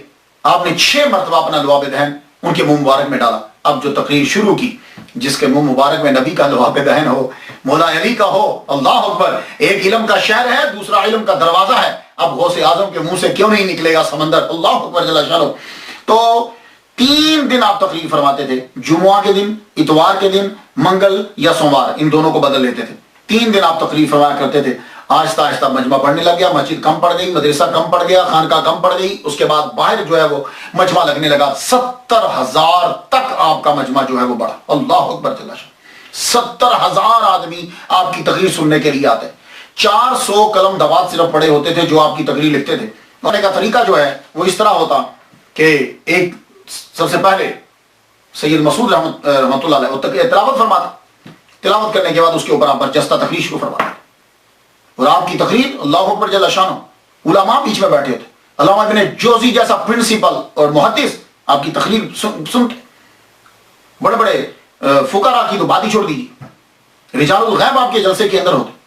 آپ تقریر فرماتے، بس کمال پھر ہوتا. اللہ تعالیٰ نے بڑا مرتبہ عطا فرمایا آپ کو. آپ نے 52 سال یا 51 سال کی عمر میں آپ نے پھر شادی کی. 4 شادیاں کی ہیں عبد القادر گیلانی رحمۃ اللہ علیہ نے. بی بی مدینہ بنت میر محمد پہلی زوجہ آپ کی. بی بی صادقہ بنت محمد شفیع دوسری بیوی آپ کی. بی بی صادقہ بنت محمد شفیع. Be be Momina, be be محبوبہ. اور اللہ تعالیٰ نے ان میں سے 49 بچے آپ کو عطا فرمائے. 20 لڑکے ہیں. میں اب جب پڑھتا ہوں تو 10 لڑکوں کے صرف نام ملتے ہیں، اور جب کتاب میں پڑھتا ہوں تو آگے 10 آپ کے پوتوں کے نام لکھے ہوتے ہیں. میرا خیال ہے کہ وہ پوتے بھی بیٹے ہی ہوتے ہیں. لوگوں نے شاید سمجھا کہ یہ 40 ایسے کر دیا یا 20 کر دیا، لیکن 10 جو ہے وہ آپ کو ملتے. 10 نام جو ہے وہ ہمیں ملے. لیکن خیر پھر بھی اللہ تعالیٰ نے آپ کو بہت اولاد جو ہے وہ عطا فرمائی. سب سے بڑی کرامت جو ہے ولی کامل کی وہ تصانیف ہوتی ہے. میں تو یہی کرامت سمجھتا ہوں. اور آپ کی تصانیف بھی اللہ اکبر جل شانہ. آدمی جب آج کے دور میں بھی پڑھتا ہے تو وہ لفظوں کے اندر وہ چاشنی، وہ روحانیت، وہ دبدبہ، وہ علم آج بھی نظر آتا ہے. آپ نے بہت سی کتابیں لکھی. فتوح الغیب اس کا موضوع تصوف ہے. اس کتاب میں ہر عنوان کے تحت قرآنی آیات اور احادیث آپ نے لکھی. یہ اس بات کی دال ہیں. اللہ تعالیٰ نے آپ کو بڑا علم عطا فرمایا. اس کے بعد آپ کی کتاب الفتح الربانی والفیض الرحمانی، یہ الفتح الربانی یہ بھی کتاب آپ کی. یہ جو کتاب ہے یہ آپ کے خطابات کا مجموعہ ہے. اس میں 62 خطابات ہیں. یہ میرے سامنے جو کتاب ہے نا، اس کے اندر 62 خطابات ہیں. 62 آپ کی، اور اس کو مجلس کا نام دیا گیا. اس میں جو پہلا خطبہ لکھا ہوا ہے وہ 3 شوال اتوار کی صبح 545 ہجری کو خانقاہ میں دیا. اور آخری خطبہ 8 شوال، یہ 62واں خطبہ ہے، 541 ہجری کو دیا. تو معلوم ہوا کہ اس کے اندر جو خطابات لکھے گئے ہیں نا وہ ترتیب سے نہیں لکھے گئے، کیونکہ آخری جو خطبہ 62واں ہے وہ 541 کا ہے، اور یہ جو پہلا ہے وہ 545 کا ہے. تو ترتیب سے نہیں ہے. تو لیکن اتنا ہے کہ 541 اور 545 کے بیچ میں، 46 کے بیچ میں جتنے خطابات ہیں وہ اس کے اندر آپ کے جمع کیے. اور زیادہ تر جو خطابات ہیں وہ مسجد معمورہ میں دیے گئے. مدرسہ معمورہ کے اندر جو ہیں یہ خطابات آپ کے دیے گئے. اور اس وقت آپ کی عمر 71 سے 75 سال میں یہ خطبات جو ہیں، یہ جو الفتح الربانی کے اندر ہے، آپ کی عمر 71 سے 75 ایئرس کے بیچ میں یہ خطبات جو ہیں وہ آپ کے، ان کو جمع کیا آپ کے نواسے سید عفیف الدین مبارک نے انہیں مرتب کیا. یہ سارے جو آپ کو ملتے ہیں. حضرت رحمت میرا بھی، میں جب سے امریکہ میں آیا ہوں میں تقریباً 50 کے قریب خطبات جو ہیں ان میں سے اقتباسات جو ہیں وہ پیش کر چکا. تو میں جتنے بھی علماء تک میری یہ بات پہنچے یا یہ جو 11ویں منانے والے ہیں ان سے میری ریکویسٹ ہے، ہمبلی ریکویسٹ ہے کہ آپ 11ویں کے اندر جو بھی مولوی بلائیں یا آپ خود ہوں تو آپ یہ سلسلہ شروع کریں. میں 12 سال سے امریکہ کے اندر اسی میں سے لیتا ہوں بات، اور وہ چیز نظر آتی ہے تاکہ جو اعتراض کرتے ہیں ان کو معلوم ہو کہ 11ویں شریف کیا ہے، 11ویں میں کیا ہوتا ہے. تو یہ کتاب جو ہے یہ بہت ضروری. آپ مولوی صاحب سے کہیں گے اسی سے خطبہ دیں، اسی سے شروع کریں تاکہ ان کی علمیت کا جو ہے وہ پتہ چلے. اس کے علاوہ مکتوبات سبحانی، یہ کتاب ان خطوط کا مجموعہ ہے جو آپ نے اپنی ظاہری حیات میں لوگوں کو لکھے تھے. نصائح اور لایہ عمل کے لیے یہ نمونہ ہے. مراتب الوجود کتاب ہے آپ کی. بشائر الخیرات آپ کی ہے. اس کے اندر حضور صلی اللہ علیہ وسلم پہ درود لکھے ہیں، جیسے دلائل الخیرات ہے نا ایسے ہی. الفیوزات ربانیہ فی الاوراد القادریہ کتاب ہے آپ کی، تحفۃ المتقین و سبیل العارفین کتاب ہے آپ کی، یواقیت الحکم آپ کی کتاب ہے، جلاء الخواطر فی الباطن والظاہر 45 مجالس ہیں، اس میں خطابات ہیں، سر الاسرار و مظہر الانوار فیما یحتاج الیہ الابرار، یہ آپ کی کتاب ہے، نام سے ہی پتہ چلتا ہے۔ اور یہ کتاب قادریہ سلسلے کے جتنے مشائخ ہیں جو خود کو قادری کہتا ہے اس کے پاس یہ کتاب ہونا ضروری ہے۔ الرسالۃ الغوثیہ، اس میں الہامات ہیں اور اسرار ہیں۔ غنیۃ الطالبین بڑی مشہور ہے، ویسے اس کا اصلی نام تو الغنیۃ لطالب طریق الحق کے ہے، لیکن غنیۃ الطالبین کے نام سے مشہور ہے۔ اس کتاب کے اندر عقائد ہیں، عبادات ہیں، معاملات ہیں، سب کو یکجا کر دیا گیا ہے، اور یہ بہت مفید کتاب ہے۔ مگر کچھ لوگوں نے یہ کہا ہے کہ یہ کتاب آپ کی نہیں ہے۔ ان میں اضافات کو دے کر شاہ عبدالحق محدث دہلوی نے ترجمہ کرتے ہوئے کہا کہ میں نے اس کا ترجمہ اس لیے کیا کہ ہو سکتا ہے کہ کچھ باتیں ان کی ہوں، تو معلوم ہے کہ ان کے نزدیک بھی یہ کتاب ٹوٹل ان کی نہیں ہے۔ ملا القاری کے استاد علامہ ابن حجر مکی نے یہ کہا ہے کہ اس کتاب کے اندر کچھ شامل کر دیا گیا، اور واقعی یہ تو میں نے بھی خود پڑھا ہے، میں نے ایک دو نسخے دیکھے ہیں اس کے اندر کہ کافی ساری چیزیں اس کے اندر بعد میں ڈال دی گئی۔ قصائد آپ نے بڑے لکھے، شاعر بھی غضب کے تھا قصیدہ، مگر قصیدہ غوثیہ جو ہے وہ اس کو بڑی شہرت جو ہے وہ ملی۔ اس قصیدہ کی بڑی بڑی شروحات ہوئی ہیں اور بڑے بڑے علماء نے کی ہیں۔ امام محمد رضا خان بریلوی رحمۃ اللہ علیہ نے، سید شاہ محمد غوث قادری رحمۃ اللہ، تقریباً کہتے ہیں 18 شروحات قصیدہ غوثیہ کی ہیں۔ اللہ اکبر جل جلالہ۔ اور اگر آپ 40 روز تک اسے پڑھیں اور اللہ تعالیٰ سے دعا مانگیں تو اللہ تعالیٰ اس کے صدقے سے دعا جو ہے وہ پوری فرما دیتا ہے۔ حزب الرجاء والانتہا، یہ بھی آپ کی کتاب ہے۔ میں آپ کی کرامات اور اخلاق کریمانہ کے بارے میں کیا لکھوں، یقین جانیے اتنی موٹی موٹی کتابیں ہیں۔ اب بھی مجھے لگ رہا ہے کہ ٹائم بہت زیادہ ہو چکا ہے، لیکن اتنا جان لیجئے محمد مصطفیٰ صلی اللہ علیہ وآلہ وسلم کی سیرت کا، اخلاق کا اور صورت کا بالکل نمونہ تھے آپ۔ ہر چیز میں محمد مصطفیٰ صلی اللہ علیہ وآلہ وسلم کی فضائل میں، خصائل میں، شمائل میں، ہر چیز میں، بس آپ صحابی نہ تھے اور نبی نہ تھے۔ یہ میرا جملہ ذاتی جملہ سنیے گا، میں نے کہیں سے پڑھا نہیں ہے۔ آپ نبی نہ تھے اور صحابی نہ تھے، باقی سب کچھ تھے۔ اللہ نے اتنا آپ کو مرتبہ، کیونکہ نبی نبوت بند ہو گئی اور صحابی وہ ہوتا ہے جو ظاہری طور پہ سرکار صلی اللہ علیہ وسلم کو دے۔ آپ صحابی اور نبی نہ تھے، باقی آپ سب کچھ تھے، بلکہ اتنا مرتبہ ملا کہ لوگ اسم اعظم تلاش کرتے ہیں اور کہتے ہیں کہ ہمیں اسم اعظم مل جائے، ہمیں اسم اعظم مل جائے۔ اللہ اکبر جل شانہ۔ آپ نے اللہ کی اتنی عبادت کی، اللہ کے اتنے محبوب بن گئے کہ اللہ تعالیٰ نے آپ کے نام ہی کو اسم اعظم بنا دیا ہے۔ جو آدمی صدق کے دل سے یہ کہ اے اللہ الغوث العظم عبد القادر گیلانی رحمۃ اللہ علیہ کا صدقہ میری حاجت پوری فرما دے، اللہ تعالیٰ اس کی حاجت پوری فرما دے۔ آپ کو جب کبھی کوئی مشکل ہو، پہلے 2 رکعت اللہ کے لیے پڑھیے، اللہ کے لیے پڑھنے کے بعد فاتحہ 1 مرتبہ 3 بار کوئی شریف پڑھ کے اس کا ثواب دیجیے حضرت عبد القادر گیلانی رحمۃ اللہ کو، پھر عرض کیجیے یا اللہ اس ولی کامل کا صدقہ میری حاجت کو پورا فرما دے۔ خواجہ معین الدین چشتی رحمۃ اللہ کی ملاقات ثابت کی جاتی ہے آپ سے کہ آپ جو ہیں وہ ان سے 2 مرتبہ ملے ہیں، لیکن یہاں میں ایک نقطہ عرض کر جاؤں۔ اکثر یہ ہوتا ہے کہ ملاقات ثابت کر دی جاتی ہے، ملاقات اس طرح ثابت کی گئی کہ 1 ماہ تک عبد القادر گیلانی 1 ماہ تک خواجہ معین الدین اجمیری چشتی رحمۃ اللہ علیہ مدینہ شریف میں جھاڑو پھیرتے رہے۔ حضور صلی اللہ علیہ وسلم نے پوچھا کیا چاہیے تمہیں؟ کہا جی مجھے کسی ملک کی ولایت دے دیجیے۔ آپ نے فرمایا جاؤ، تمہیں ہند کی ولایت دے دی، لیکن دفتر جو ہے وہ بغداد میں ہے، عبد القادر گیلانی سے جا کے مل لو۔ آپ یہاں آئے، آپ جب یہاں آئے تو آپ کو معلوم ہوا، شیخ نجم الدین کبریٰ کے حوالے سے معلوم ہوا کہ آپ کوہ جودی پہ جا چکے ہیں۔ تو وہاں آپ پہنچے، وہاں آپ نے اپنی پیسوں سے وہاں ایک کمرہ بنوایا، حجرہ، وہاں 57 دن آپ ان کے ساتھ رہے۔ یہاں عبد القادر گیلانی رحمۃ اللہ علیہ کے رشتہ داروں کی قبر بھی ہے، اور یہ علاقہ آپ نے لیا تھا لیکن کمرہ انہوں نے بنوایا اس پرفضا مقام کے اندر، اور آپ بھی اس کمرہ میں ان کے ساتھ رہے۔ کتاب کا نام ہے بڑی سوانح عمری، مورخ ہیں مولوی اللہ حافظ چشتی، انہوں نے لکھا کہ گیلان قیام کرنے کے بعد ان کے ساتھ ہی بغداد آئے اور کچھ ماہ جو ہے ان کے ساتھ رہے، اور دوسری کتابیں میں نے پڑھی تو لگتا ہے 5 ماہ اور 7 دن رہے، لیکن یہاں میری ذرا عرض سن لیجیے۔ خواجہ معین الدین اجمیری چشتی رحمۃ اللہ علیہ کی ولادت 536 ہجری میں ہوئی ہے، اور عبد القادر گیلانی رحمۃ اللہ علیہ کی ولادت 470 ہجری میں ہوئی ہے۔ ٹھیک ہے، پھر سن لیجیے، 536 میں خواجہ معین الدین، 470 میں عبد القادر گیلانی رحمۃ اللہ علیہ۔ تو معین الدین چشتی رحمۃ اللہ علیہ خواجہ معین الدین چشتی رحمۃ اللہ علیہ عبد القادر گیلانی رحمۃ اللہ علیہ سے 66 سال بعد پیدا ہوئے ہیں. بہت دھیان سے بھی ذرا سنیے گا. خواجہ معین الدین اجمیری چشتی رحمۃ اللہ علیہ عبد القادر گیلانی رحمۃ اللہ علیہ سے 66 سال 66 years after ان کے 66 سال بعد پیدا ہوئے. اور جب آپ پڑھ کر فارغ ہوئے تو آپ کی عمر 24 سال تھی. جائیے تاریخ پڑھ لیجیے.